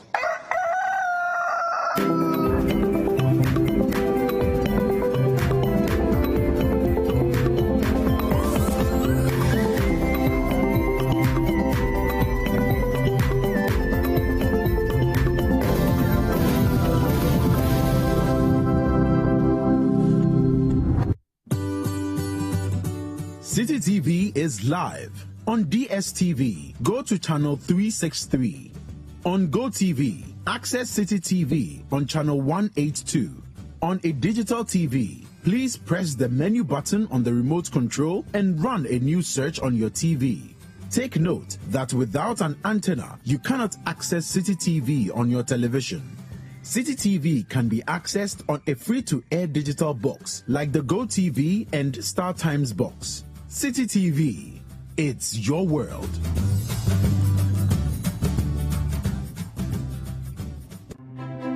Imagine if you can get all the understanding on some of the difficult subjects you struggle with in school. As a student, do you feel dissatisfied with how hard it is to figure out a subject you're learning? Or as a parent or guardian, do you worry that your child is struggling to understand some of the subjects in school? Well, now you don't need to sign up for extra lessons or tutors. Simply tune in to Class Act, Mondays to Thursdays at 5:30 p.m. on City TV. Class Act is a show that seeks to enable senior high school students gain a much better understanding of what they learn in school.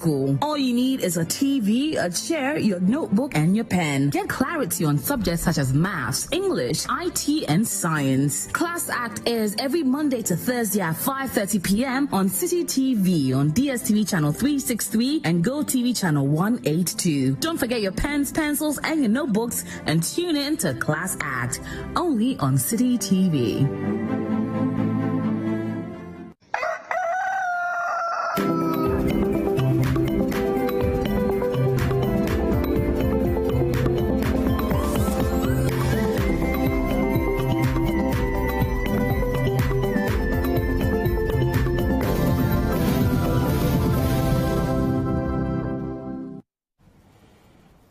Welcome back. It's time for us to talk health segment, and on this health segment, we're going to be discussing dealing with boils. You know, there can be some of the most painful, agonizing experiences ever. But where do they come from? Why do we even get them in the first place? And what can we do when we do find ourselves being exposed to boils? Dr. Kelvin Owusu is with us, and he's going to help us to understand this subject. Good morning, Dr. Kelvin. Good morning, baby. How are you? It's good to have you back. It's good to be here. Right, so this subject of boils, years ago, quite a while ago, I had the most painful, most agonizing experience with boils I've ever had. It was right here on the middle of my chest, on the left pectoral, right here. And it was, look, wearing singlet, t-shirt, whatever, was the most uncomfortable thing. Exactly. You know, and it was painful.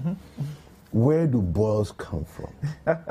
Well, they come from our activities. Basically, it's an infection. Okay. So, and the normal or the commonest way you get a boil is that bacteria, specifically staphylococcal family. You have staphylococcal aureus and other staph bacteria.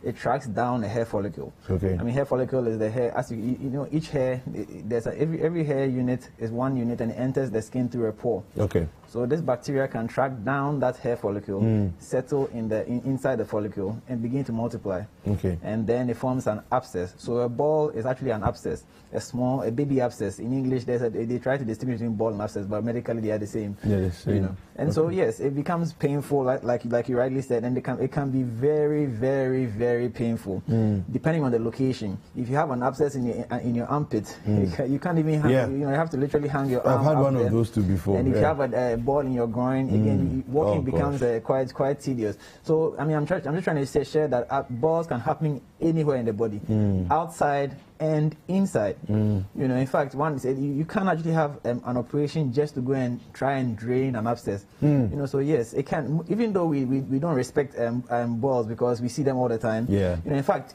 pimple is actually an abscess. It's actually a ball. You know, and so because we see them all the time, we actually don't respect it, but it can become a major issue. That can actually kill you if you don't. That can kill you. Oh yes, it can. Oh wow. Okay. Well, we'll get into that. We'll get into that bit in a little while. But if they come from bacteria, staphylococcus and so on, it means that basically balls come because we are dirty. Well, that is one of the risk factors. So personal hygiene is a factor when it comes to developing boils or abscesses. So if you are not using the right, first of all, if you are not cleaning yourself frequently, I mean, when I'm talking about bathing, or you're not keeping your areas clean. So for instance, your armpits, your groin, you know, even your face, you know, because if you don't treat your face the right way, you will get an abscess. There's a right way to shave. If you don't shave properly, you predispose yourself to abscess. And I'm talking about shaving up here and shaving down there. You know, I don't know if you have noticed this, but if you shave very close to the skin, you end up developing some bumps, which could progress to become a boil. You know, so even how you shave is a problem. It's because this bacteria gains access to their preferred locations through small cuts on the skin. You know, so even, I mean, as you bath, if you scrub your face too much, if you shave and you cut yourself a bit too, I mean, a bit more frequently, they're going to have access into these places. You know, unless if you take a place like the armpits, it's already moist. You know, there's a lot of what's it called, humidity. It's moist, it's warm, perfect condition for bacteria. So if you now have a cut in your armpit, it's going to get infected. And for some people, every time you shave your armpit, you get an abscess, you get a boil, you know, because you keep shaving too close to the skin. I think it's a cultural thing. You know, we in Africa in general, we like to be clean shaving under the armpits, and that predisposes us to developing boils over there. You know, so personal hygiene is a very important factor in development of boils and abscesses. Now, so ideally, are you saying that ideally we shouldn't be shaving that close to the skin, or we can shave that close, but we should make sure that we clean equally well? What are you saying? Ideally, we are saying don't shave too close to the skin. I mean, it's better if you can. It's better to actually use scissors or clippers, and then you set it such that it's not shaving too close to the skin. Because once your blade is touching the skin, you are going to cause some irritation of the skin, and especially when after you shave, you use chemicals that are also irritants to the skin. You know, and so it predisposes you to abscess. So now you shave close to the skin, you're using chemicals that irritate the skin. All that will reduce the integrity of the skin, so that it makes it easier. You see, the thing about this staph aureus is that it's on your skin. As you sit here, there's staph aureus on your skin. You can't do anything about it. It's called normal flora. We live with it. So it's not necessarily dirt per se. It's well, dirt or personal hygiene makes them more. They reproduce much faster, which means if you have a large concentration of staph aureus, obviously they are going to find their way into places they are not supposed to be. You know, and so the stuff is on your skin. So once there's a break in the skin, it's going to enter. So if this is coupled with other factors like this irritant chemicals that you're going to put on your skin, you are going to have issues out of there. So yes, I mentioned that when you shave, so this is probably from shaving. You know, and it could get much bigger than this. And obviously the bigger it is, the more severe the pain. You know, because the pain can be, I mean, it can give you a headache. It can make you can't even concentrate, especially if you have a pimple on your face. So wherever it is that you find that abscess, it can be really uncomfortable. Now let me just talk about pimples for a minute. Now, if you actually you're not supposed to break abscesses actually, even though people have made themselves champions of popping pimples and abscesses. You're not supposed to puncture anything. You are supposed to allow it to go through its natural process. It will break by itself. It's because the body, the formation of a ball or an abscess is the body's attempt at localizing the infection. Okay. So it's like the body forms a wall around the staph aureus, and then tries to deal with it. So now, if that wall is not fully formed, and you go and interfere with it, you go and break that pimple, you go and break that boil, you are going to cause it to spread. Yeah, because I've seen that in some cases, when people pop the pimple or the boil, it gets worse. Exactly. And then you have somewhere close by, another ball starts to develop a few days later. Because there are hair follicles all over the place. So now, whereas the body was trying to localize the thing to this particular hair follicle, you go ahead and break it. Now, when you break it, what you've done is that now the bacteria now goes into other neighboring follicles. So then it's spreading. Now it becomes something called a carbuncle. That's a group of boils. You know, and it tends to leave a scar. And those of you who have dealt with pimples, you know this. If you actually left the pimple to go through its natural processes, it will most likely go away without a scar. But if you interfere with it, you have a scar. And this is like beauty 101. Almost everybody knows this, but it's so difficult to restrain ourselves from. But let me give you another thing. Are you aware? I don't know if you're aware, but a pimple could be the beginning of a brain abscess. Oh no. That's very, very serious. Dr. Uche, I'm making this up. I'm not making this up. Really? Yes. A brain abscess? Exactly. But the brain and the face are neighbors. Okay. So as you are trying to squeeze, you see you've broken a pimple and you squeeze it, you are trying to squeeze it out. What you do realize that action and reaction are equal and opposite. So as you are squeezing it out, some of it is going in. Oh. So, I mean, if you are predisposed to if you have weaker immune system, if you are diabetic, if you are taking immunosuppressant drugs, you know, you should not be playing with pimples. Okay. Because they may look simple on the outside, but they have deeper extensions. Yeah. You see, and as I mentioned, the body is trying to wall off this infection and deal with it, and you interfere with it, which means the wall forms posteriorly and anteriorly as well. Okay. So you've broken one side. What shows that the inside has not also been broken. And so you really shouldn't be playing with your pimples. Leave them. They will sort themselves out. Wow. Basically. Wow. And it goes for all kinds of balls, wherever they are. Leave them. When the body is ready, it will release it, and the pus will come out. Okay. You said boils can potentially kill you. Yes. Well, we already mentioned one such way, which is the brain abscess. Okay. If the pus tracks into your cranium, you could have a brain abscess. If it tracks into your eye, you could have an eye abscess. I mean, so it depends on where the boil is located in the first place. You know, you can have an abscess on your eyelid. You shouldn't play with it because it could track somewhere else. It's because once it's an infection, if the infection is how do I put it? As the damage is ongoing, it's creating a channel. Yeah. You know, and so you have to make sure that you don't facilitate the creation of that channel so that the body can deal with it. Okay. If you have an abscess that's let's say you've had an operation and the wound site was not treated properly, so you develop a wound site abscess. That is a potentially serious condition, and it needs quick and immediate attention by the specialist so that it can be drained. You see, and now I know I mentioned that you're not supposed to touch your abscess, you're not supposed to touch your body to drain by itself. Yeah. But there are situations where doctors will intervene to remove the abscess. Okay. Because sometimes the location of the abscess might make it difficult for antibiotics to reach there. And so it has to be drained so that then the body can then now heal itself with the help of antibiotics and other medication. Okay. So yes, if you feel your abscess needs attention, the best person to deal with that is the doctor. So you need to go for a checkup so that they would review it and then do what needs to be done. Because if you're using the wrong tools, that could predispose you to even more infection.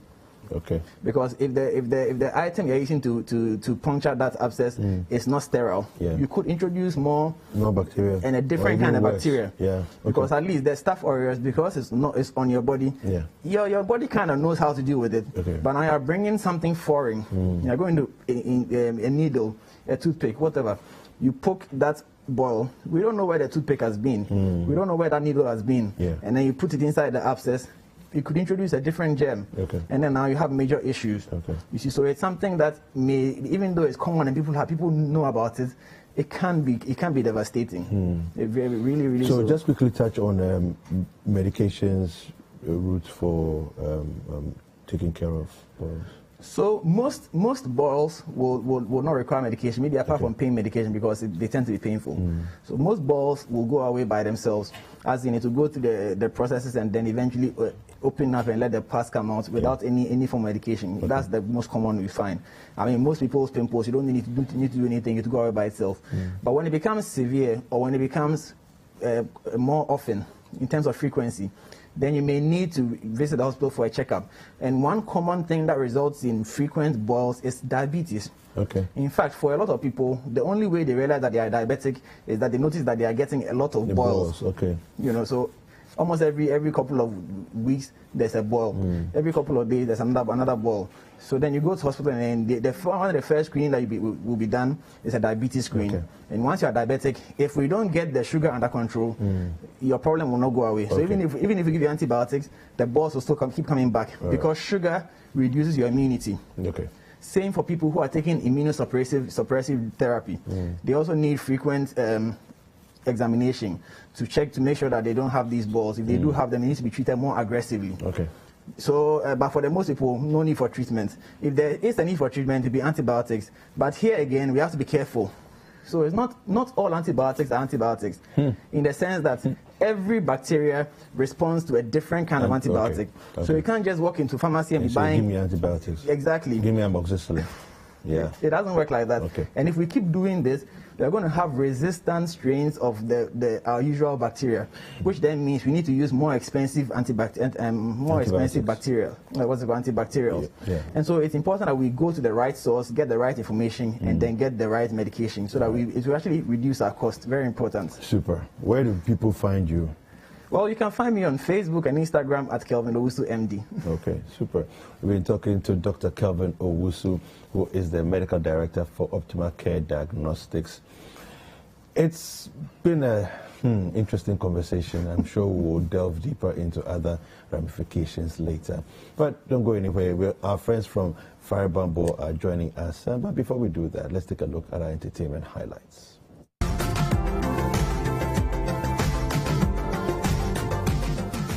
Welcome to Entertainment Highlights on Breakfast Daily. My name is Ato Kwamina. Zap Mallet is looking forward to working with dancehall artist Shatta Wale. He told host Ato Kwamina and Freme Edunyame on CTTV's Upside Down show that after working with a lot of renowned musicians in the past, one artist from the younger generation he would want to work with is Shatta Wale. Zap, a key figure in the origination of the hip life genre, has worked with a lot of artists including Reggie Rockstone, Susie and Matt, Lord Kenya, Obrafo, Michael Dramna, Nana Kwame and Joe Fraser.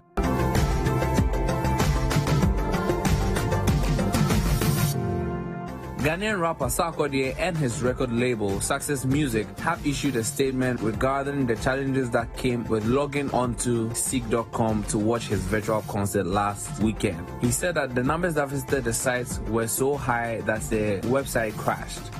They have also promised to show a repeat of the show on a yet-to-be-announced date.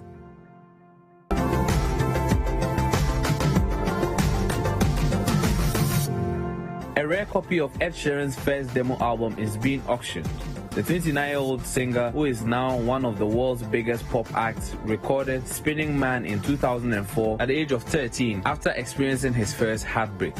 Opening up about the demo in his 2014 book, Ed Sheeran, A Visual Journey, he revealed that 19 of his 20 copies he made were in his possession and confessed that he didn't want anyone else to get their hands on a copy. A photo issued by British music memorabilia auction house Omega Auctions show a teenage Sheeran strumming a guitar. And that's all for Entertainment Highlights on Breakfast Daily. My name is Ato Kwamina.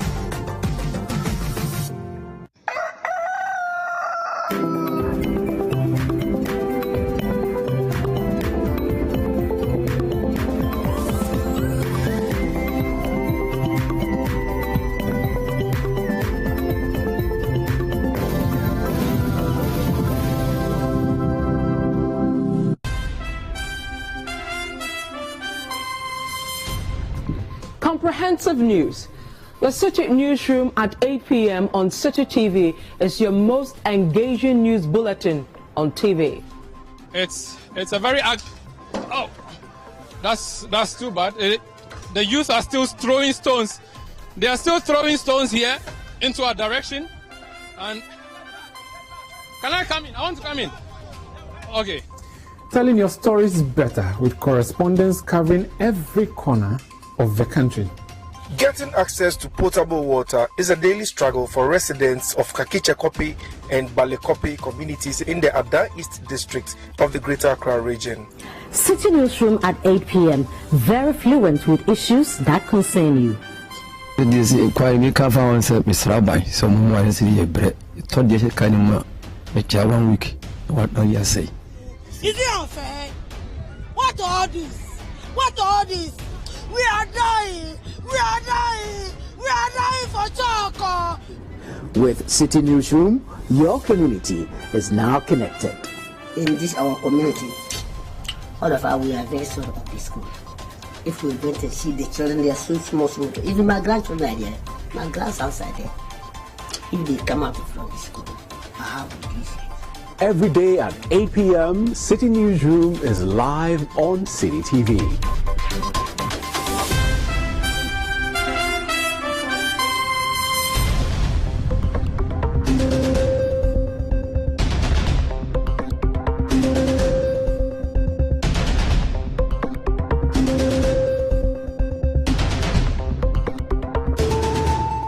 Precision, style, class, execution, talent. Congratulations to the top 20 contestants that made it to the main audition for Keyboard Idol. The question is, which of these 20 talents will be in the top 10 and ultimately become the Keyboard Idol? Catch the Keyboard Idol every Saturday at 7 p.m. only on City TV. Tune in to City TV and follow the conversation using the hashtag Keyboard Idol for updates or visit citytvonline.com. This amazing talent competition is sponsored by Asaka, powered by Tech Aid, and Santal Energy. Keyboard Idol is powered by City TV. The quest to find a keyboard superstar starts now.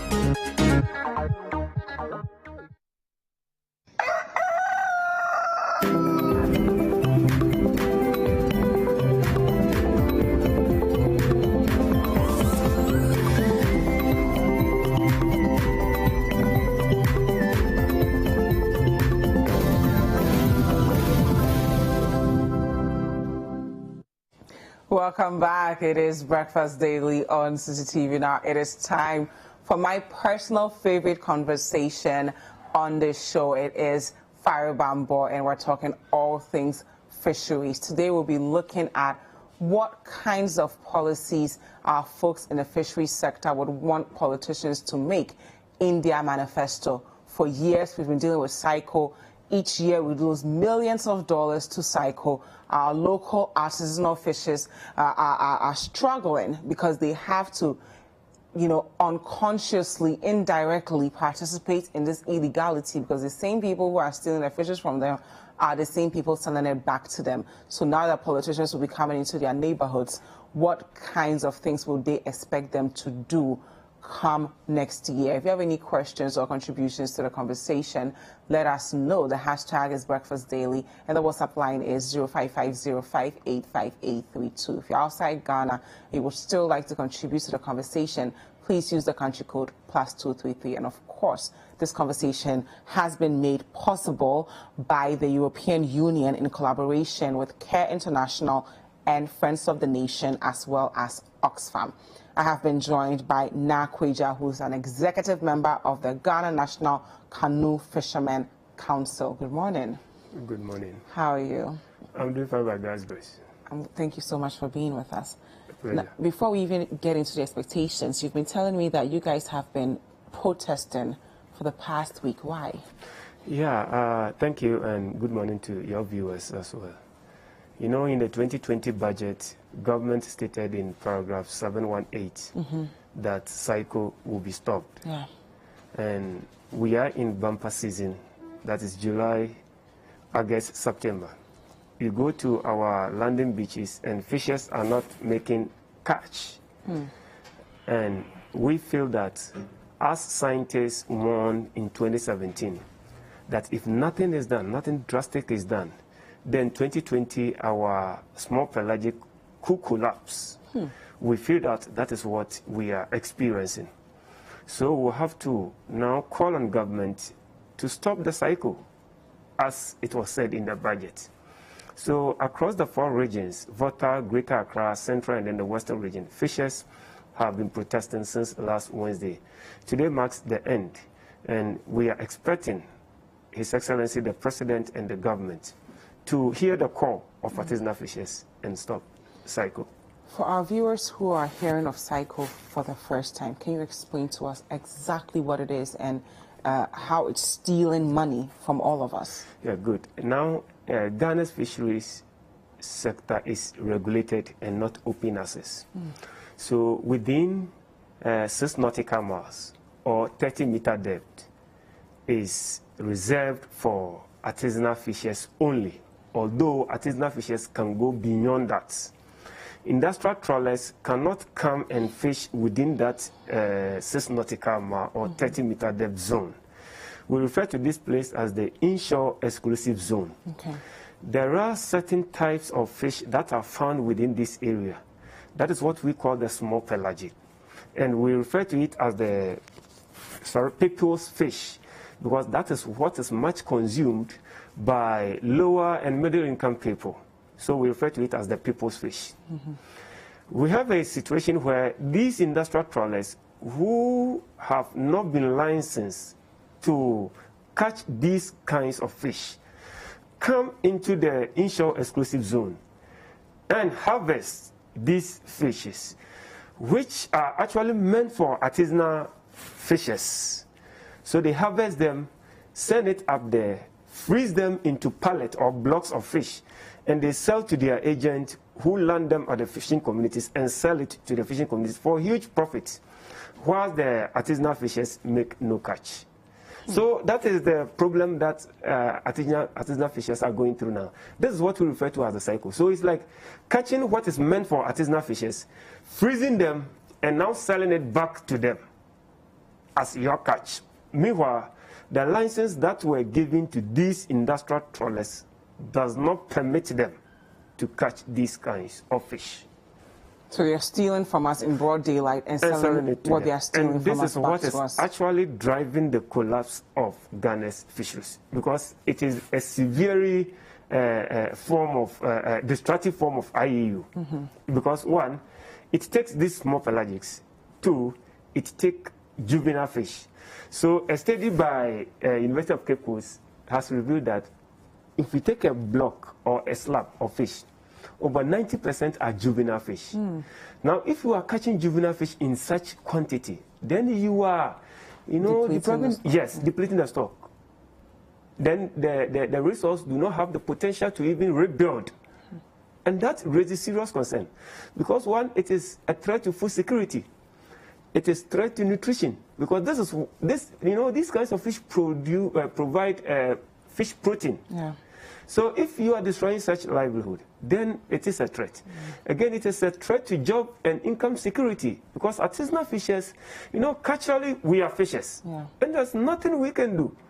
Even if we can do something, but this is a tradition that must be preserved. So it's an election year. Politicians are going to come out with their manifestos. Yeah. Top 3 things you in the industry would like to see transformed. Good. Now, since the formation of Marine Police in 2012 and the establishment of the Fisheries Enforcement Unit in 2013, artisanal fishers have not realized their benefit, because these institutions were there to enforce the fisheries laws. They were there to enforce the regulations. However, there's widespread IEU across our landing sites. And what's IEU? Illegal, unreported, unregulated fishing. Illegal, unreported, unregulated fishing. So it seems as though we don't even have anyone cleaning up the sector or holding anyone to account. That is why these industrial trawlers are doing what they are doing. If we were to enforce our laws, if we were to enforce our regulations, then the license that we're giving them does not permit them to fish within the inshore exclusive zone. It does not permit them to harvest small pelagics. Do you report them when you see what they are doing? Because, I mean, for our viewers who don't know what's going on in the sector, we see Guta going crazy on foreigners. Do you guys also actively approach them the way it's been and say, come and... Who give the license to these industrial trawlers? Who collects data on our catch? You know, every year, government comes out with our annual marine catch. Who collects that data? Where do they get that data? They move from landing beach to landing beach or landing site to collect those data. So they know what's going on. They know that it is practiced in Elmina. They know it is landed in Apam. They know it is landed in Axim. The Fisheries Commission knows. So last year, we heard from the finance minister that Saiko was going to be a thing of the past. Yes. How are you guys feeling now? Almost 1 year in, nothing has changed. It is still happening, and the government has not demonstrated that indeed they meant what was put in the budget. And this actually called for the protest that we witnessed last week. So we are humbly appealing to government that seriously, livelihood of over 2.7 million Ghanaians are at stake. And this also is a national security. Because you come to the communities and poverty is getting worse and worse. The standard of living is, depreciating. What would you like to see government do that they've not been doing all this time? Government to demonstrate strong political will to enforce our fisheries laws and regulation. First and foremost, because once you begin to enforce the laws, you begin to enforce the regulations, then you will be able to clamp down on these illegalities, which are driving the collapse of the industry.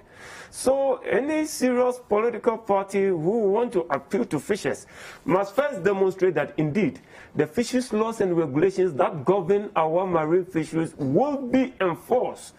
And we should see that demonstration that indeed these fisheries laws will be enforced. Two, we want government or any political party that will want to appeal to fishers to, talk of preparing a fisheries management plan that puts artisanal fishers at the center. Who first and foremost own these resources is we Ghanaians. And we Ghanaians are involved in artisanal fishing. Over 140,000 fishermen. Don't talk of the fishmongers. Don't talk of the carriers. Don't talk of the canoe carvers. Don't talk of their dependents. Now, we depend on this for survival. So any fisheries management plan must put artisanal fishing at the center. Must seek to protect this land, this for the artisanal fishers.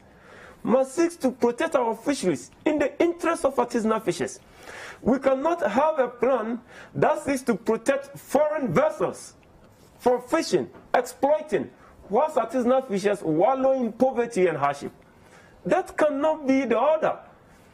So going forward in 2020, as we approach election, we want a political party to demonstrate that I will come out with a management plan that puts artisanal fishers at the center.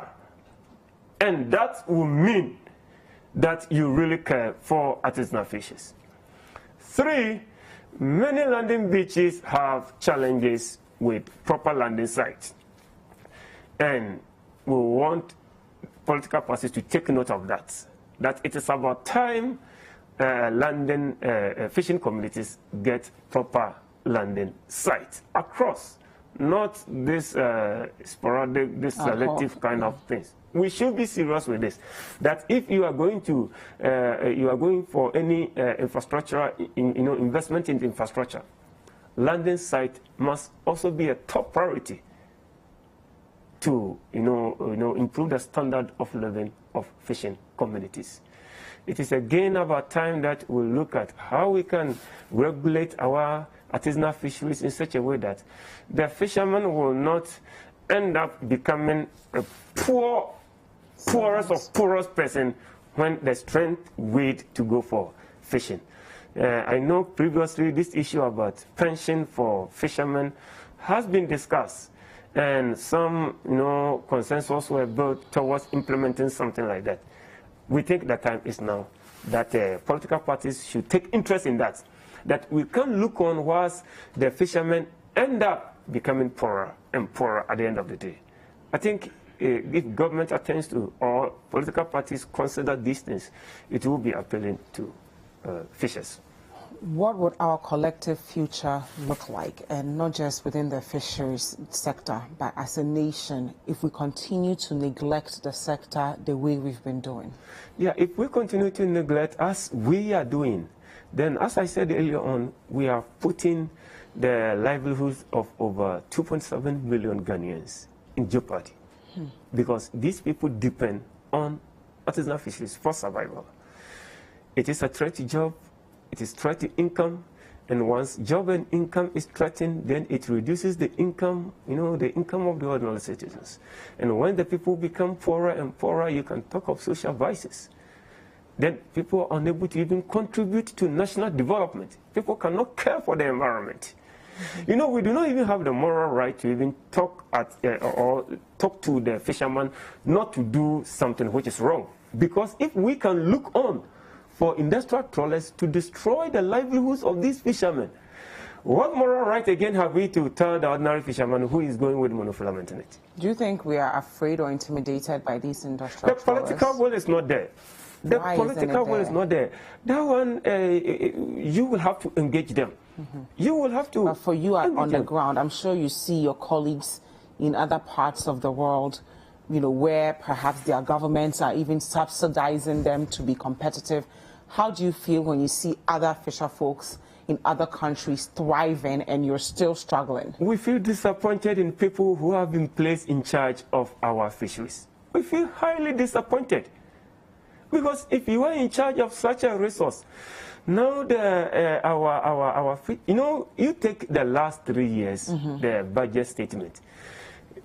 Year by year, it has been decreasing, our annual marine catch. 2019, government did not even state the amount. They only said that scientific evidence reveals that our fish catch has declined and it is collapsing, for which reason they will go for drastic measures, including stopping Saiko.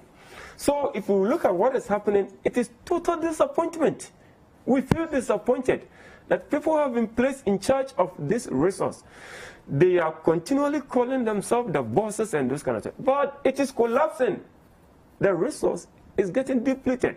So what is the essence of being a leader?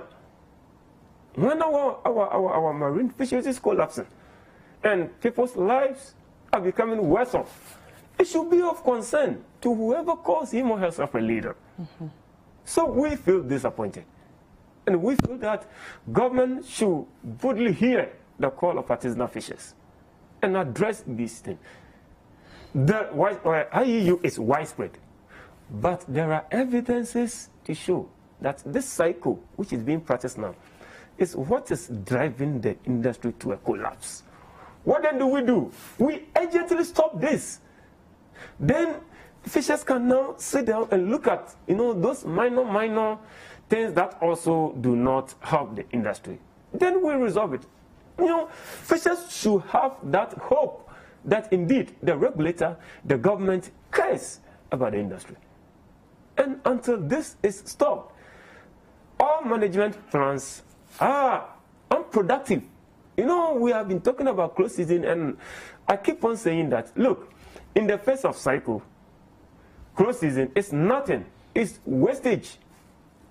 Because if they are catching juvenile fish, if they are catching the small pelagics, and you are saying artisanal fishers should observe close season, what are they observing the close season for? The close season is there to allow the fish to, lay eggs, mature, then we can catch. But if they are not, if these juvenile fish are being harvested in such a quantum,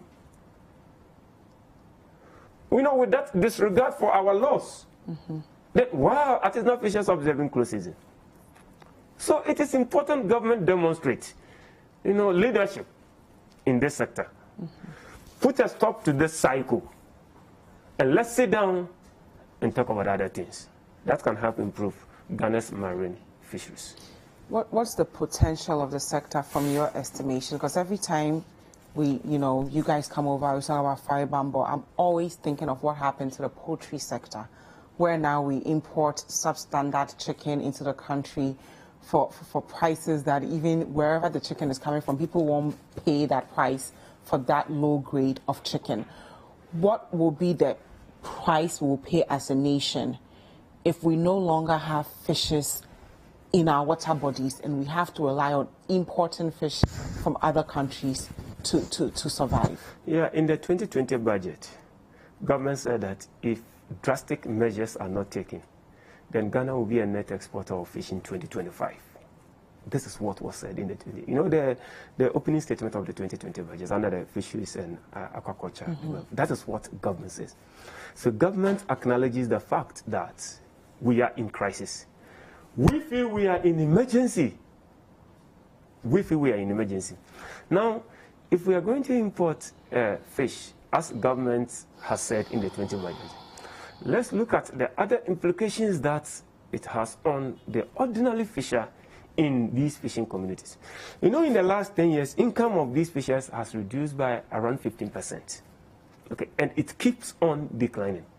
I mentioned that we are in our bumper season, July, August, September. There are no catch. Wow. So what do you think is happening?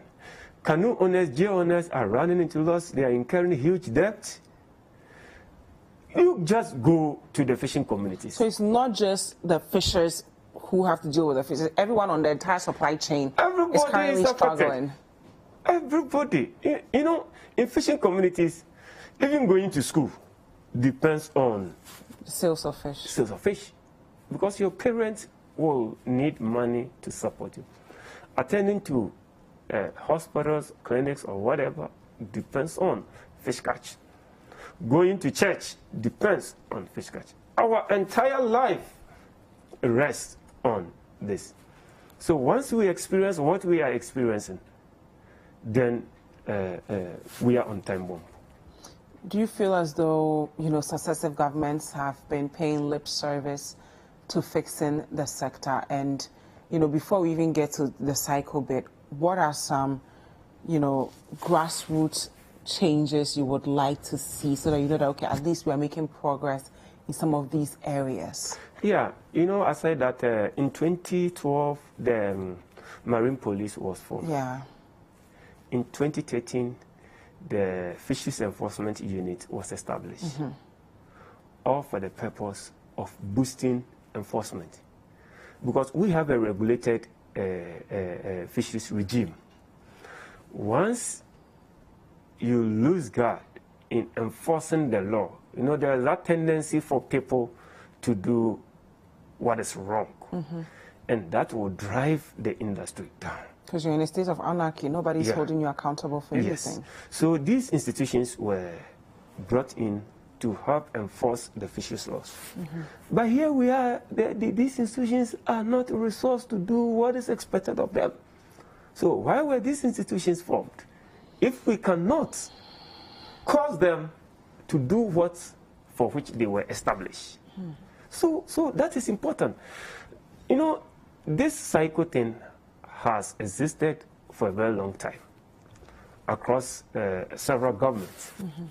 But we have gotten to a point where evidence has shown that in 2020, by the end of 2020, if nothing is done, it will collapse our artisanal fisheries. It will collapse the small pelagics. Why then do we say that since previously nothing serious has been done about it, so we also not do anything serious about it? It is collapsing now. So if we made series of mistakes previously, now we have been confronted with this devil that is about to kill us. Why do we sit down? Why do we still, be comparing and those kind of things? And no, the problem at stake is that illegal transshipment, which we popularly call the Saiko, is collapsing artisanal fishery. The regulator is expected to act. Interestingly, it was stated in the 2020 budget that was read last November by the Minister of Finance, that 2020 we will stop it. And there's something very interesting about the statements that were. And we all celebrated it when he said it. Yes. And government admitted in it that it is indeed driving the collapse of the industry. So it was a drastic measure. We think the time is now. And now is the time. Government should go ahead, stop this illegal transshipment, this Saiko thing. And now fishers can begin to think of what else can we do to rebuild our fisheries. Now, our viewers are watching. Some of them may belong to NGOs, private institutions, organizations. You know, Oxfam, Care International, European Union, and Friends of the Nation, they are doing their best by keeping this conversation alive. What more should the rest of us be doing to raise awareness towards what's happening in this sector? Unfortunately, many people have not shown interest in fisheries issue. Probably because whenever we go to the market, we find fish. So we take it for granted. Begin to ask yourself the quality of fish you are consuming. And the impact on your health. And the impact on your heart. So it is about time everyone shows interest in fisheries. And we begin to talk about it. After all, we have heard of some people using chemical. We have heard of, you know, DDT, those kind of things. Do you think they are good for the health of consumers? No. Now the government is saying that if care is not taken, we'll be net exporter, not net importer of fish. Do you think price of fish will be the same? Now we are all consuming imported meat, those kind of things, which doctors, every day doctors are saying that doctors are warning us of these kinds of things that we are consuming. What are you also doing to raise the voice for those who have been put in authority to act to save our fisheries?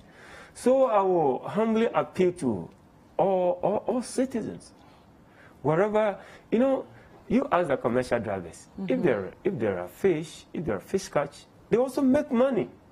How? Look, yes, because the women process these fish and transport them to the market. So they are also they also make business.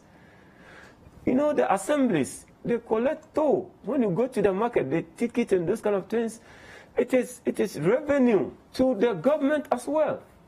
So wherever you are one way or the other affected by what is happening. I told you, you know, lower middle income people, we consume the small pelagic, the herrings, the mackerel. That is what we consume the most.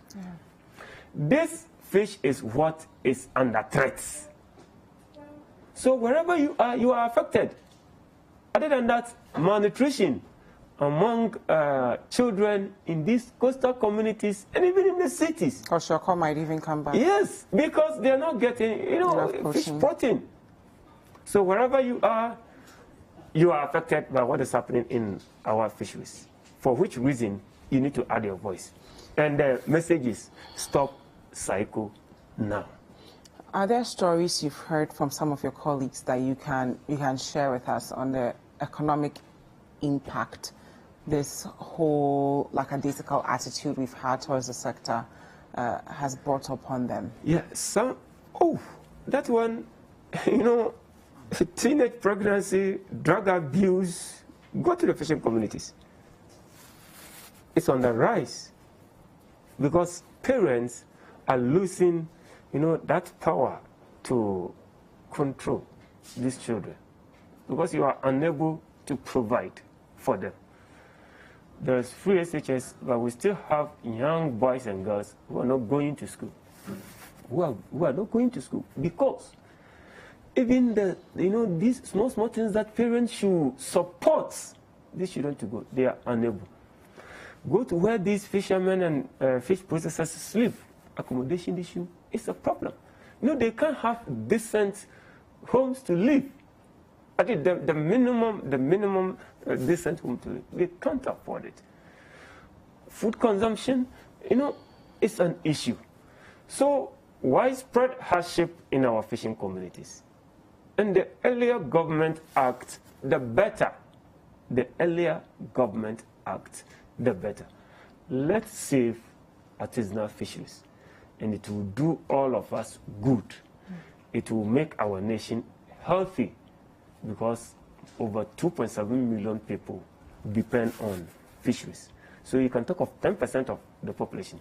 So if you have a situation where livelihoods of 10% of the population are being destroyed, why do we sit down? We are talking of creating jobs. Whilst some people's jobs are being destroyed by these industrial trawlers who are mainly Chinese, because I learned we don't even have Ghanaian captains who can man these vessels. So mainly Chinese. Why are we destroying livelihoods of over 10% of the population? But we are talking of creating jobs. No, we can't go that way. So there's hardship in fishing communities. People are really suffering. Fishers, fish processors are going through hell. And government has to act to save the industry. Thank you. I've received some messages here. Philip Parr says, that's a superb, emotional, and passionate submission. Our laws must be enforced. Cephas Asari says, I've been following the Fishers' 1 week peaceful protest. Hopefully, they will move policymakers from talk to action. In case you guys want to have a future protest and the rest of us want to join, is there a number we can call to come on board and help, magnify the issues that and amplify the issues you're dealing with? Yeah, of course we will need you. Okay. And we need you now than before. Because at the end of this 1 week peaceful protest, we will now go back and sit down and look at the next line of action. Because we feel that it's a legitimate demand. And you have every right. It's unfortunate that it is an election year. Now, let me make this point also. In 2017, the scientists warned that if nothing is done, our fisheries could collapse in 2020. Incidentally, 2020 is an election year. In 2020, we are not having a catch. So, is it not a confirmation of what the scientists said? Does that mean because it is an election year, we have to keep quiet? No. So irrespective of whether it is an election year or not, we were told in 2017 that 2020 we are likely to have a collapse at a small pelagics. And it appears to be manifesting because we are in August. You go to the landing beaches, you send your reporters to go. I'll personally come there with you. You go. They are not making catch. Even anchovies, they are struggling to make it. And even they are even using light to even catch anchovies. So that is where we are going. So we will need you.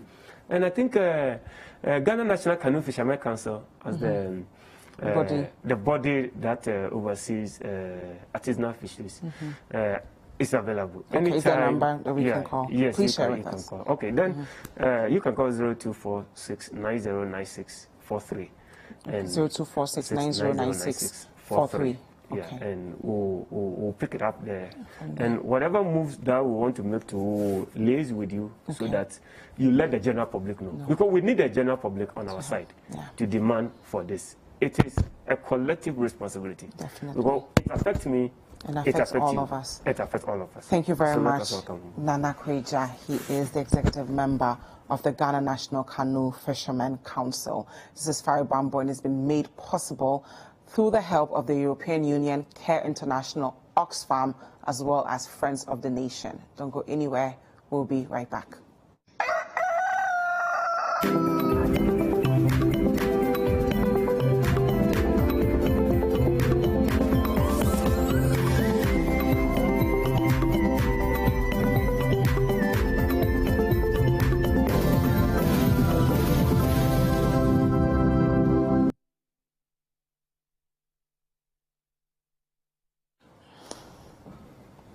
All right, welcome back, and it's been a good morning. Yeah, it's been a good morning. Very exciting conversation with Fari Bambo there. I think the challenges are real, and I think we need to do a lot more activism on the ground, to make sure that we don't run ourselves into a problem. Depleting their stocks. It's a no-brainer. Just let's do the right things. Let's implement our laws that we've so eloquently written, elaborately written and all that. Just implementation, do the right things, and we should be fine. Definitely. Yeah. Speaking of doing the right thing, if you have any problems in your community and you want policymakers to answer to them, just take out your phone and record an up to 1 minute video. We want the entire country to see it. And send that video to us via our email, hellomrpresidenttv@gmail.com, or the WhatsApp line 0550585832, and every Wednesday at 9:30 we'll show it right here on Breakfast Daily and call on those policymakers to answer to those problems. Absolutely. Well, thank you for joining us this morning. My name is David Kwekusechi. And my name is Dziffa and David. Thank you guys so much for spending your Tuesday morning with us. Please stay safe. We have to make it out of this year alive. And we love you very much. We'll see you tomorrow morning at 7:30. All right. Take care of yourselves.